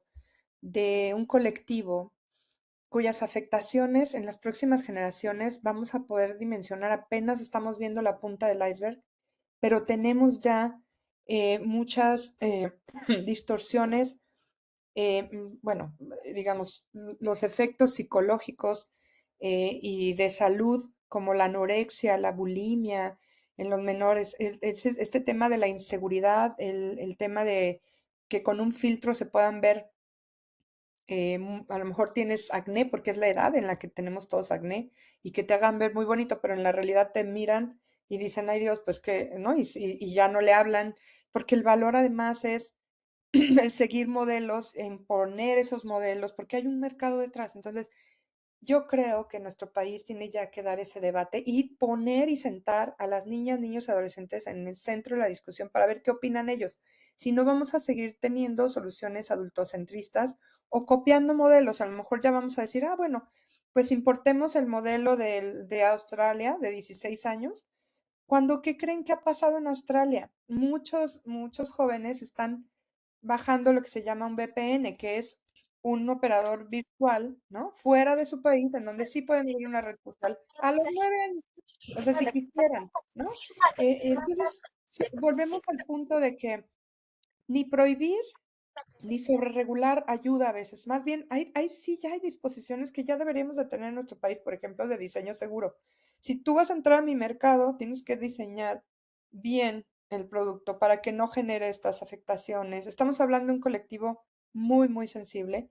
Y en el tema de protección de datos, sí es una pieza que atraviesa transversalmente esta discusión fundamental, porque, por ejemplo, para fines de publicidad y marketing, se puede prohibir el uso de IA y de avatars, que es de verdad, en el videojuego el niño está tan imbuido que puede ver a un avatar con tenis Nike y con no sé qué, si saben las marcas, y pues ya desde entonces están creando fidelidad a ese tipo de consumo, ¿no? Y no están maduros, o sea, nadie está en contra de la publicidad de la industria, porque por eso son gratis nuestros servicios. También ese es un tema que no hemos terminado de entender, que la industria lo que vende son espacios publicitarios, ¿no? Como cuando va uno en el segundo piso y va viendo estos espectaculares gigantes de anuncios, así es la red, o sea, uno va navegando y va viendo anuncios y por eso están las cookies, pero pues todas las compañías no quieren compartir el dato de Lina Ornelas y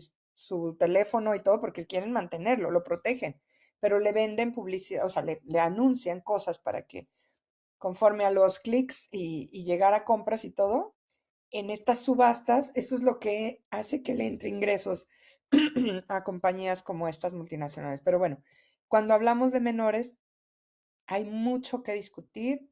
Ya hay modelos muy avanzados. Yo creo que no debemos ni de atrasar la discusión, pero sí tendría que ser un diálogo, no sé si coincides, Juan Martín, pero de mesas nacionales en donde todos vayamos poniendo como aspectos a tomar en cuenta y ver que sí se puede y que no vayamos a generar también cosas que los dejen fuera de la libertad de expresión o que no puedan, a este ritmo al que va el mundo, después competir con otros jóvenes o jóvenes adultos en los mercados laborales, pero yo creo que sí se puede lograr una buena combinación, ¿no?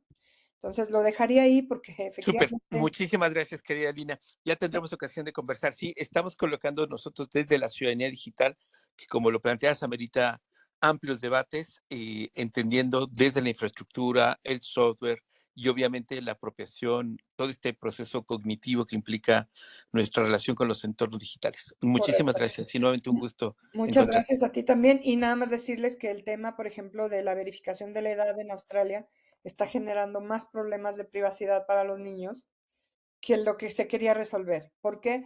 Pues porque para saber si efectivamente es un menor de cualquier edad, pues hay cosas muy intrusivas, ¿no? Y entonces ya, por ejemplo, España ha sacado el wallet y eso está interesante porque es una cosa anonimizada, de uno a uno, en fin, pero no es algo sencillo, ¿no? Aquí está abierto este debate sobre el tema de cuál es la edad, porque algunos creen que hay que copiar la regulación australiana o la que está empezando a procesarse en España o en otros lados, mientras que otros piensan que no. Aunque yo he comentado, a mí me parece un despropósito que Roblox permita a niños de 5 años estar jugando en su plataforma, ¿verdad? Es completamente apoyar la adicción de los chicos desde chiquitos. Pero es un debate y ahorita se abrió la semana antepasada con Redim, precisamente, Ujú. algo que le llaman el pacto del clic protegido, que es con empresas, organizaciones sociales, universidades, para ir trabajando en mesas de trabajo que empiezan el 26 de junio es la primera, aquí en el Senado va a ser, después hay otra el 28 de agosto, quizá en alguna otra sede, y luego otra el 30 de octubre, en donde se va a estar trabajando el tema de cuál sería una mejor regulación para la protección de las niñas y Niños los y adolescentes. adolescentes en el entorno digital, platicando con ellas y con ellos, pero además en mesas de trabajo muy amplias. Entonces, Buenísimo. esto empezará en el Senado el 26 Muchísimas gracias. y A los mí vamos a ese invitar. tema me ha interesado desde hace más de casi 2 décadas. A mí me tocó participar en el memorándum de Montevideo para la protección de niñas, niños y adolescentes en las redes sociales digitales desde el 2011, imagínense. Pero bueno, sí, yo quisiera cerrar esto para decir nada más que sí creo que 13 años es una edad muy bajita porque efectivamente no hay madurez y menos esos niños de 5 años, alguien les creó la cuenta y están ilícitamente ahí porque la ley norteamericana COPA, que se llama, que es la Children's Online Privacy Protection Act, es la que fija 13 años. Y como toda la industria, o gran parte de la industria nace en Estados Unidos o muchas en California, pues les aplica la copa, ¿no? Entonces, esa es como el rasero que se ha aplicado, pero ya se demostró que no hay madurez todavía y yo creo que es como en el caso del cinturón de seguridad o de los automóviles, cuando surgieron por primera vez, la tecnología estuvo disponible, pero hubo muchos accidentes en los que fallecía la gente porque no había cinturón de seguridad y salían volando. En el caso de los niños, tomó todavía más años darse cuenta que hasta que no pesaban 12 kilos mínimo, o sea, no podían tener un cinturón porque se salían por la inercia física. Y entonces se crearon los asientos especiales para bebés. Yo creo que estamos en esa época en la humanidad en donde sí nos equivocamos, sí necesitamos, porque ha habido hasta suicidios, problemas de perturbación mental, etcétera. Sí hay que elevar la edad, pero hay que dar la discusión en México con los chavos, ¿no? De cómo ven ustedes, qué piensan, qué sirve, qué no, porque no queremos que creen salidas. Y este ejercicio, me encanta el de la Redim, el del el clic protegido. No dejemos de tomar en cuenta que no hay que tirar la toalla como adultos, porque así como le decimos al parque que vaya y que no le haga caso a alguien, hay que explicarles que hay un adulto que pone una foto de un niño, pero puede ser un pederasta. Estas conversaciones hay que darlas y hay que exigir a la industria que esas áreas que tienen todos estos materiales y todo, pues que las difundan y que pongan personal para que podamos llegar a abarcar lo que le llaman el problema de ancho de banda, porque hay toda otra discusión y ahí la dejo nomás para una idea de cuál debe ser el modelo para que el consentimiento parental se ejerza, si debe ser, o incluso de los adolescentes de manera directa, ante las tiendas de aplicaciones o app por app. Ustedes piensen, ¿qué podría ser mejor para padres de familia o para que directamente entre una tienda de aplicaciones donde yo voy a bajar varias, pues ya esté resuelto el problema, ¿no? Que ese es el modelo en Brasil o que vayamos de app por app haciendo las cosas. Entonces yo creo que eso, hay muchas cosas que sí se podrían ya regular en el país y bien, ¿no? Entonces yo creo que hay que dar ese debate. Entonces, bueno, miren, como ya nos queda media hora y que hemos ido platicando, que eso está muy lindo, me gusta mucho el formato, me voy a ir rápido nada más ya para que no nos quede nada fuera del programa. Entonces ya dijimos que hay que rectificar, que cancelar se puede hacer, pero mediante un bloqueo temporal. Y ahorita voy a leer las preguntas que han puesto extra, pero el bloqueo debe durar el tiempo necesario, como decía Kenia, para que prescriban las acciones legales derivadas de una relación jurídica que motivó el tratamiento. Entonces, pues es muy jurídico, pero en otras palabras es que hasta que no venza otro derecho, ¿no? O prescriba, pues yo no puedo destruir, ¿no? ¿Y cuándo puede resultar improcedente esa cancelación? Pues, por ejemplo, tenemos un contrato, ¿no? Entonces es necesario para cumplir ese contrato. O por mandato de ley, o sea, no puedo. O se obstaculicen acciones legales, administrativas de investigación o persecución de los delitos. O sea, si yo voy a borrar evidencia, como decía Eliana, pues ya no voy a poder castigar a las personas responsables de la comisión de un delito o para proteger los intereses del propio titular, ¿no? O sea, si es un antecedente de salud o lo que sea que le va a servir en el futuro. O sea, todo esto es discernimiento, discernimiento. Por eso, imagínense el rol de oficial de privacidad, qué hermoso debe ser. Y mucha gente lo ve como, ay, me cayó esto y yo no sé qué voy a hacer. No, no, véanlo como, hay personas detrás. Y por eso la información debe estar bien, porque le puede causar la muerte si no está bien, porque le van a cobrar muchísimo de su seguro si hay un dato inexacto y lo van a extraprimar, porque puede no cruzar la frontera, porque es un dato que él nunca fue criminal y está en una watch list. Yo me acuerdo cuando estaba en el IFAI, entonces hicimos la verificación del PNR, que es el Programa Nacional de Pasajeros, de listas de pasajeros. ¿Ustedes sabían que antes de que ustedes aterricen en otro país, ya toda la información que tiene de ustedes la aerolínea ya la recibió el gobierno del otro país? Entonces, es tan importante la labor de una autoridad en un país porque Seguiremos reportando este derrame. nosotros en ese momento hicimos pues el análisis desde la Secretaría de Hacienda, que es la encargada de ejecutar eso por aerolíneas, porque todavía no había ley del sector privado. Pero en cuanto entró la ley del sector privado, yo dije, para ir con, ya saben, Aeroméxico, con todos para ver, porque en Europa, por ejemplo, se pusieron bien estrictas las autoridades y dijeron, a ver, de mis pasajeros europeos, yo no te voy a mandar religión. No recaba religión la aerolínea, pero sí recaba, por ejemplo, si tú vuelas en primera clase o donde sea que te dicen, ¿qué quieres, comida? Halal, que es árabe, ¿no? O quieres comida, perdón, sí, halal, o kosher, que es judía. O sea, al decir que quieres comer, ya se puede inferir religión. Entonces, bueno, a ese grado llegan las cosas y ellos dijeron, nosotros, tú como aerolínea no puedes mandar esto, esto, esto, esto. Y hay países que, o sea, bueno, Estados Unidos muchas veces decía, bueno, a mí sí, porque mi National Security Act, yo estuve y tuve la gran oportunidad de viajar a Washington a los headquarters del FBI y en ese momento, los que llevaban el tema de privacidad en Estados Unidos. Y yo sí, o sea, con todo el orgullo de ser una mexicana que además se formó en Europa, yo sí les decía, a ver, ¿y qué listas tienes de pasajeros mexicanos? ¿Y qué datos? Y no son proporcionales, ¿sí saben? Y se quedaban así como de, pues ni modo, o sea, pues tienes que hacer las cosas y hablar claro y fuerte, porque aunque sea el gobierno del país que sea, ¿no? Para eso era yo parte de la autoridad. Me acuerdo que hasta me dieron una medalla y no lo presumo digamos, por un tema nada más de ego, sino porque yo creo que el servicio público es tan importante y podemos hacer tantas cosas e impactos que nos lo llevamos a la tumba después, ¿no? Eso es importante. Y bueno, rapidísimo, Yo quería comentar algo de eso. venga.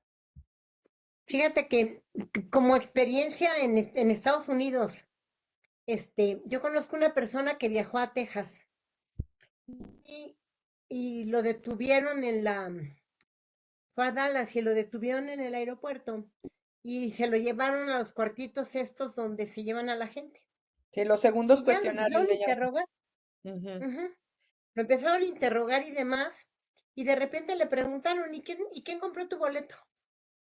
Y entonces a él se le olvidó que quien había comprado su boleto había sido su novia, porque él no había tenido la tarjeta que le funcionara.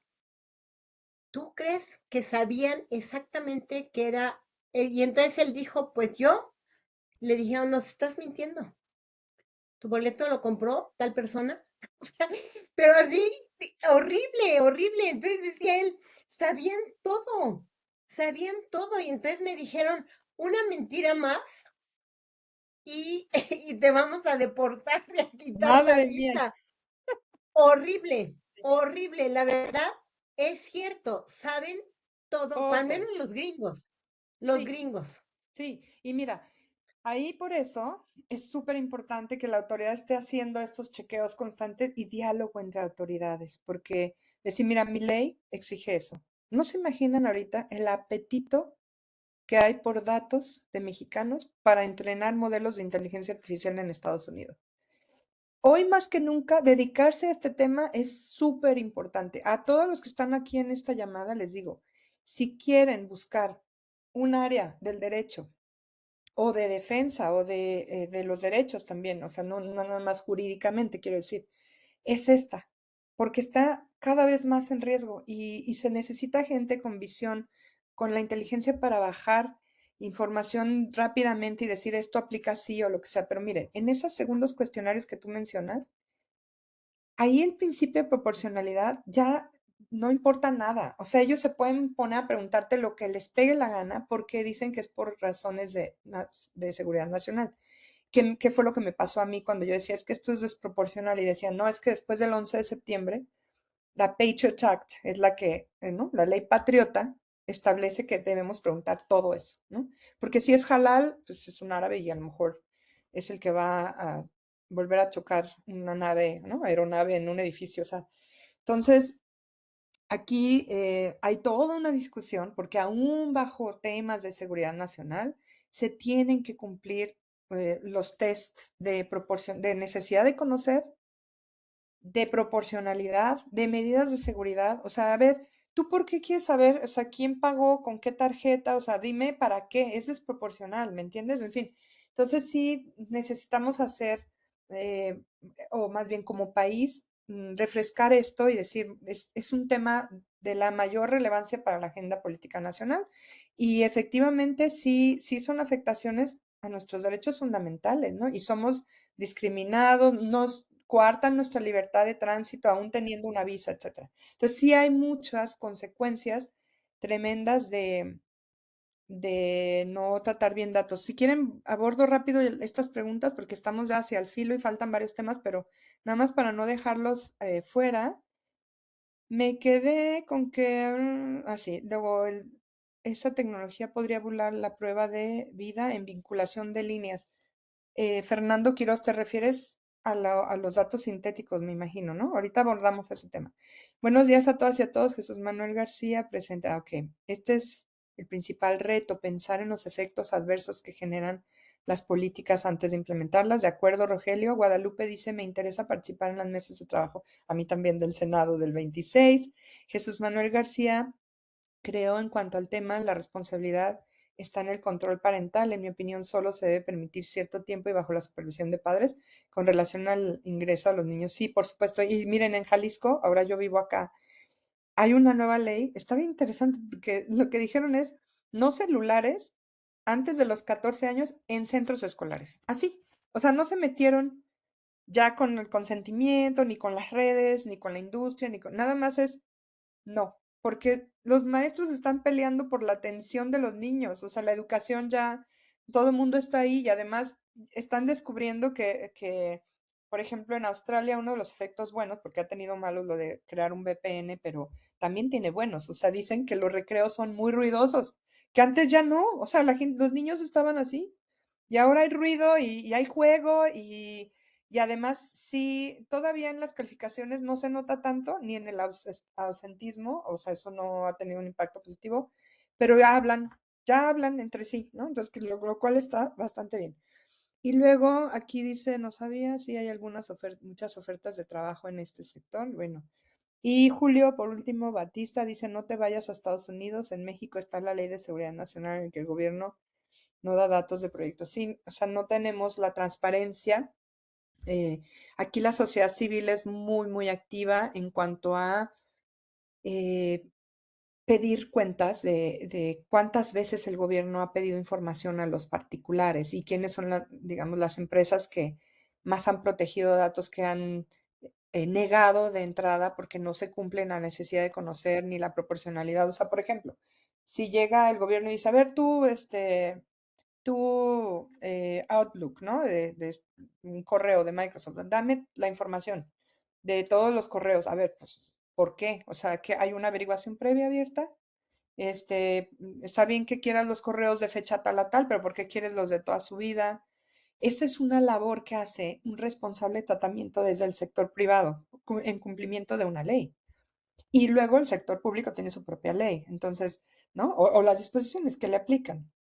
Entonces, sí es un tema bien, bien delicado, que aun cuando estén ya publicadas leyes que por ser de carácter general y aprobadas por el Congreso, no por ello pueden atropellar otros derechos y libertades, ¿no? Y aquí mencionaban algo de las líneas de los datos sintéticos. Bueno, ahí nada más comentarles muy rápido en ese tema importante.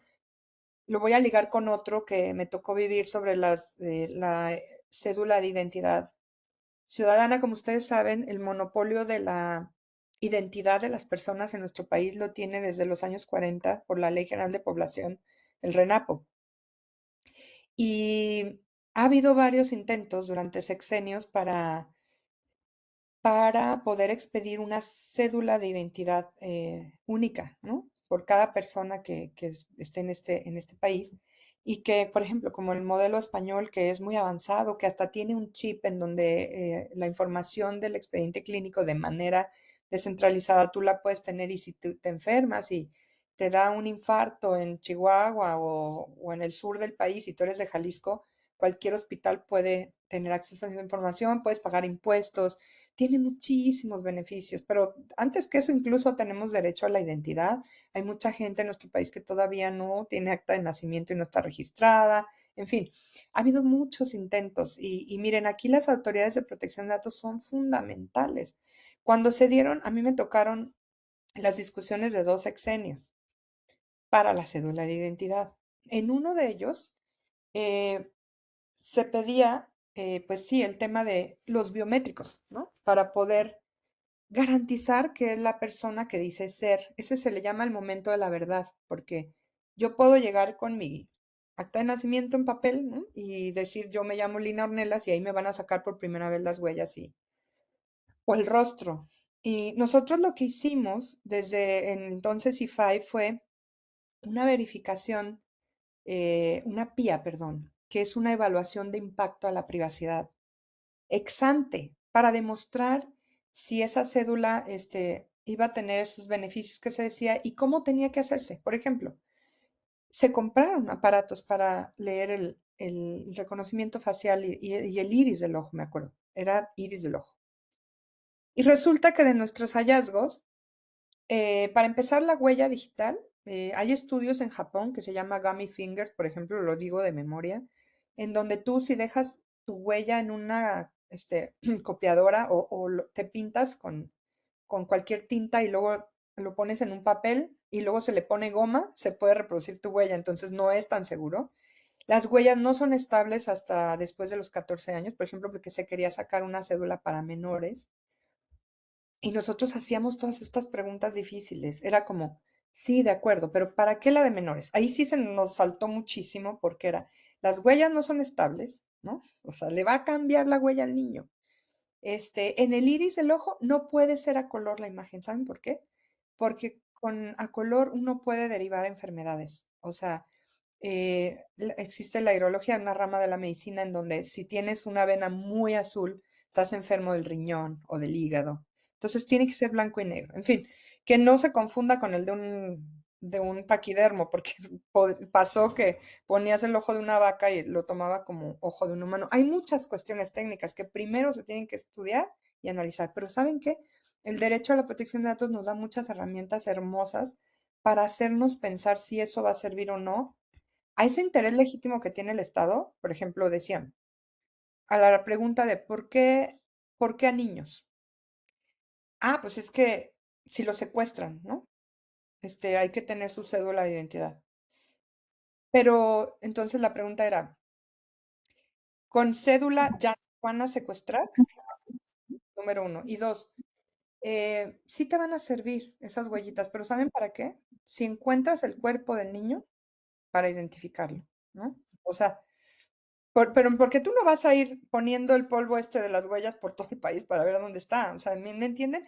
Y cuando esa discusión se dio y todo, pues fue que ya también no avanzó. Sí hubo muchas escuelas que enrolaron a niños y eso fue pues delicado, son datos muy sensibles. Y volviendo pues al tema de que Yo ahí preguntaban quería aquí, comentar algo sí, y que adelante. tiene que ver con las pandemias que están buscando a sus personas desaparecidas. Cuando empezó esta búsqueda realmente de manera más importante, que fue en el 2013, uno de los temas más importantes que se buscaba es que se pudiera tener la información que tiene el INE de Ujú, las huellas digitales. Son importantes porque tú identificas con huella, tener una base de datos de ADN en general. Y ahora con la ley, con la reforma que se hizo el año pasado al tema de desaparición y a la ley de población, pues entiendo que ya hay una cédula de identidad que está en una, y que por eso nos están pidiendo la curbiométrica. Y yo platicaba, porque yo tengo la preocupación, lo comenté en la clase pasada con Ana Jibi, de registrar o no el celular. Y entonces me decía alguien que ha estado en Seguridad Nacional que si yo tengo plan, ese rollo que yo tengo de registrar o no el celular es francamente, pues, irrisorio, que porque la compañía telefónica tiene todos mis datos porque tengo plan, ujú. y que entonces lo van a hacer de manera automática aunque yo no vaya a registrarme. Entonces, porque yo sigo, ya incluso lo platiqué con Pepe Flores de la red 3D, del tema de si hacemos o no un amparo masivo, que quedó que lo íbamos a platicar porque salió hace el martes pasado esta Ujú. idea. Pero pues me dicen que si ya tienen, que si yo tengo plan, ya es inútil que yo no vaya y me registre porque ya me van a registrar en automático. Pero esta cuestión de la importancia de que tú tengas algún mecanismo de identificación para efectos de búsqueda de personas desaparecidas. Y hay alguien que está pidiendo la palabra. Sí, adelante. Sí, gracias, Gabriela González. Justo por el tema que estaban comentando ahorita de la obligación de registrar nuestro celular, sí lo están haciendo. Lo hicieron, yo tengo 2 líneas con Movistar y el domingo pasado en la tarde me llegó el mensaje de que estaba hecha mi vinculación, ¿no? Obviamente, o sea, es un abuso absoluto y desde mi punto de vista, yo no sé qué piense usted, profesora, porque yo considero que aquí hay como una transferencia de facultades de la autoridad a los particulares que no considero que esté prevista en la ley. ¿Por qué? Porque si el gobierno está pidiendo esa vinculación de celulares, incluso creo que es con datos biométricos, ¿no?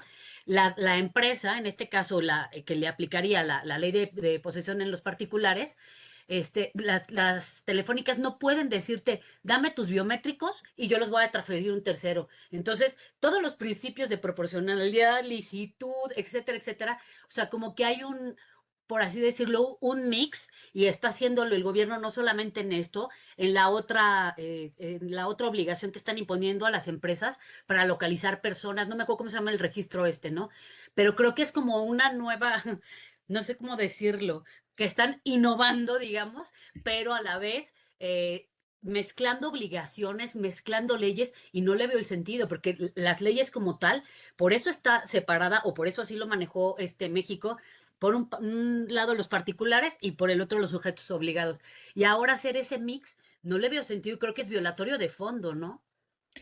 Gracias. Miren, nos queda bien poquito tiempo, pero es un tema muy, muy relevante, por supuesto, y que está ahorita en el ojo de la opinión pública, de la preocupación de las asociaciones civiles y de la sociedad civil y de los juristas también.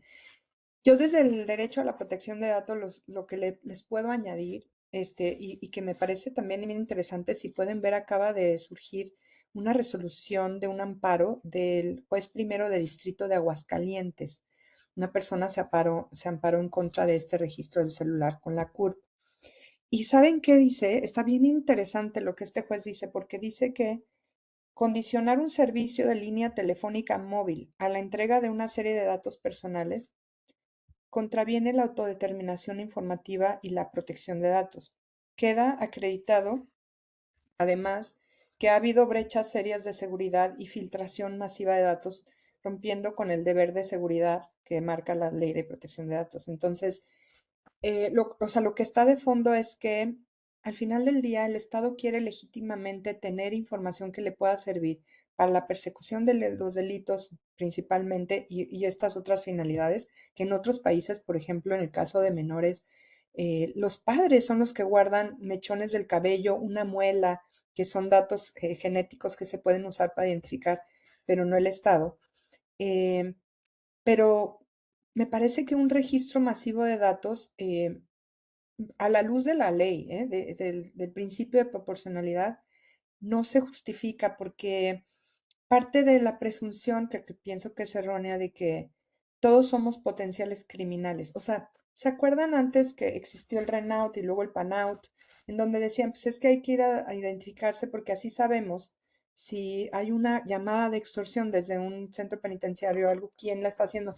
Pero yo decía, me acuerdo mucho en esa época, ¿no? O sea, ¿ustedes creen que un criminal va a ir a dejar sus datos y decir, yo me llamo así y soy esta persona? Claramente no. Creo que no podemos partir de esa presunción. Entiendo que hay otras finalidades, pero también podría haber otras vías. Y lo que sí es muy grave es cortar el servicio y dejar incomunicada, por ejemplo, a una persona. Ya sería demasiado desproporcional, ¿no? Porque además, y como dicen ustedes, algunos ya al tener un plan de datos, pues ya están como cautivos, ¿no? Porque ya está la CURP ligada a esa línea y es muy delicado el tema de la filtración de los datos. Ahí tenemos, yo creo que como sociedad, cerrar filas para apoyar en estos mecanismos de seguridad. Si bien no es un sistema centralizado, al final del día es transversal, o sea, está segmentado por industria y por proveedor de servicios de telefonía, pero el Estado sí puede pedir o entrar a ver a cada una de ellas. Al final del día, aunque haya cambiado el modelo, pues hay que recordar esa acción de inconstitucionalidad que en su momento se presentó, que es la 82/2021 para el PANAUT, que decía claramente la resolución que no supera el test de proporcionalidad, que no se justifica en una sociedad democrática porque viola el principio de presunción de inocencia. En fin, basado en decir que son leyes para procurar la seguridad nacional, ¿me explico? Porque son medidas transversales y absolutas, es lo que han dicho los jueces, ¿eh? Y como digo, aunque esté segmentado, el Estado sí puede acceder sin orden judicial, ¿no? A toda esta información. Entonces, si bien es lícito, volvemos al principio de licitud, porque hay una ley de sentido formal y material, y la finalidad no de datos, no de la ley de datos, sino el fin que persigue el Estado es legítimo, porque quiere resolver problemas muy graves de crimen, de desapariciones, etcétera, no se cumple con el principio de proporcionalidad y pues está siempre la vía del amparo, ¿no? Vamos a ver qué va a pasar ahí, pero yo sí creo que por eso este tema de la protección de datos debe estar al centro del debate nacional. Ya vieron en todas las líneas en las que tocan, ¿no?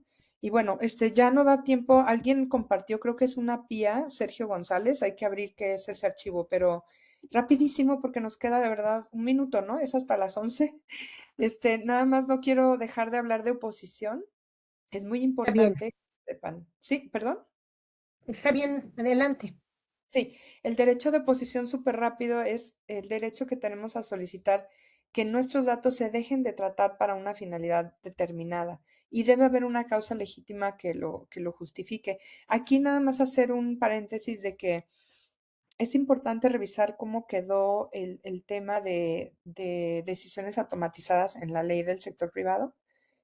Pero sí es el derecho que tenemos a que no seamos objeto de tratamientos automatizados ya existe en otros países, sobre todo cuando eso genere unos efectos jurídicos no deseados o afecte de manera significativa nuestros intereses, derechos, libertades, ¿no? Aquí es muy importante que haya como un criterio también humano. Es difícil porque estamos en una era de la IA en donde todo se toma como decisiones súper rápidas y es complejo, pero sí necesitaríamos revisar muy bien que este derecho a oponerse a decisiones, más bien solicitar que no seamos objeto de tratamiento automatizado sin intervención humana, no está dentro del de oposición.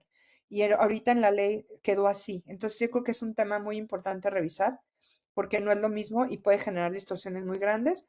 Y pues portabilidad está en el ámbito público, pero la verdad es que debería de estar en el privado también, muy importante. Eh, También esa limitación del tratamiento que no esté, que esté en las dos legislaciones, o si se llega a hacer una sola, estaría genial, para que se definan bien el alcance de cada uno de los derechos y los tipos de datos y las decisiones automatizadas. Los derechos y entornos digitales, ya para ir cerrando, son derechos que se pueden ejercer tanto en tratamientos físicos, en un expediente clínico, en papel, una radiografía, como todos los automatizados y en digital. Y los derechos a no ser objeto a decisiones automatizadas y portabilidad son exclusivamente relacionados con tratamientos de datos en entornos digitales. Por eso no hay que meter el de decisiones automatizadas en oposición y así quedó. Y si lo leen es bastante problemático. Y bueno, los casos ya no, porque fuimos viendo algunos. Este es el de la pandemia de las vacunas, el de la diócesis de Querétaro y otros más, pero ya no vale la pena detenernos en ellos. Les voy a dejar la presentación. Y de los datos sensibles, simplemente sí decirles que esos datos son los relativos a la esfera más íntima de su titular o cuya utilización indebida pueda dar origen a una discriminación o que conlleve un riesgo grave para esta. De manera enunciativa, fíjense bien, se consideran sensibles en nuestra ley aspectos como, esto bien va a venir en el examen que van a hacer, el origen racial o étnico, el estado de salud presente o futuro, la información genética, las creencias religiosas, filosóficas y morales, opiniones políticas y preferencia sexual. O sea, a nadie le pueden decir por qué partido político votaste o qué opinas. O sea, ya si tú quieres hacer público eso, bueno, pues por regla general está prohibido su tratamiento, salvo que cuente con el consentimiento expreso en el ámbito público y por escrito en el ámbito privado y se presente alguno de los casos de excepción al consentimiento o bien que se justifique la creación de las mismas para finalidades legítimas, concretas y acordes con las actividades. Esto es muy importante porque si no, pues pueden estar en manos de todo el mundo. El responsable además debe realizar esfuerzos razonables para limitar el periodo en el que pueda tener esa información sensible. Debe de avisarlo, ¿no? Cuando lo recaba a través del aviso de privacidad y tiene infracciones agravadas, ¿no? Entonces es muy importante que se sepa. Ya hablamos de las infancias, que es una población muy vulnerable y todo lo que tenemos que hacer. Bueno, y hay un caso de que se llevó en el INAI en su momento de una escuela que difundió imágenes de menores y además para otra finalidad sin el consentimiento y pues obviamente eso no se puede hacer.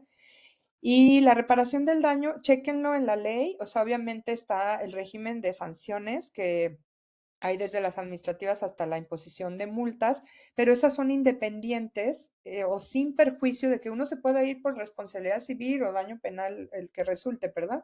Perdón, la responsabilidad civil o penal que resulte y uno puede alegar daño moral o al buen nombre, etcétera. Y pues sí, tienen que ser las resoluciones emitidas para que se determine el motivo de los daños y perjuicios sufridos, ¿no? Aquí están, ya lo pueden ver en la ley, o sea, son las unidades de medida de actualización, pero pues las multas sí pueden llegar a bastantes millones de pesos. Ojalá se empiece a ejercer. Aquí este dinero entraría a la tesorería de la federación, o sea, las multas que empiece a cobrar o a ser efectivas, pues a través de la Secretaría de Hacienda, por supuesto, la UPDP, pues van a caer a una bolsa. Estaría interesante que parte de esa bolsa se usara para capacitar, ¿no? A pymes o a otros sujetos obligados y no nada más se convierta como en pues sí, un ingreso ahí sin etiquetar. Y pues esto de las multas no tienen que ser inconstitucionales, obviamente, tiene que medir el carácter intencional o no, la capacidad económica del responsable. Antes se hablaba de aminorar la pena cuando el responsable adoptaba medidas de autorregulación, que me parecía un buen incentivo, ¿no? Y bueno, las del ámbito público también, no se imponen sanciones, pero sí hay denuncia a las autoridades competentes, contralorías, órganos internos de control. Y en el caso de partidos políticos se da vista al Instituto Nacional Electoral. Y también tenemos la Ley General de Responsabilidades Administrativas de los Servidores Públicos. Fíjense, aquí pueden ser sancionados con amonestación pública o privada, suspensión del empleo, cargo comisión, inhabilitación temporal para desempeñar cargos. ¿Cuántas veces hemos escuchado que han inhabilitado a alguien por haber usado datos personales de manera indebida en el gobierno? Pues creo que muy poco, o según yo no hemos conocido tanto sobre eso. ¿Y qué oportunidades hay? Con eso los dejo. Fusionar en una sola ley sería ideal para evitar mayor fragmentación. Puede tener su capítulo de las particularidades del sector público, porque obviamente ahí el consentimiento pues está muy diluido porque la ley te dice y lo tienes que hacer, ¿no? Pero proporcionalidad sí, etcétera. Un modelo de consentimiento que esté basado en el principio de licitud, incluir medidas de responsabilidad proactiva es muy importante, pues para que le ayuden a la autoridad a cumplir, ¿no? Homologar estos derechos y por último, pues sí, eso de regular de forma adecuada el derecho de oposición y por otra parte, al de no ser objeto de decisiones automatizadas. Incluir la regulación para infancias y un apartado moderno de reglas de aplicación territorial de la ley para ofertas y servicios de perfilamiento, porque hoy en día no existe jurisdicción.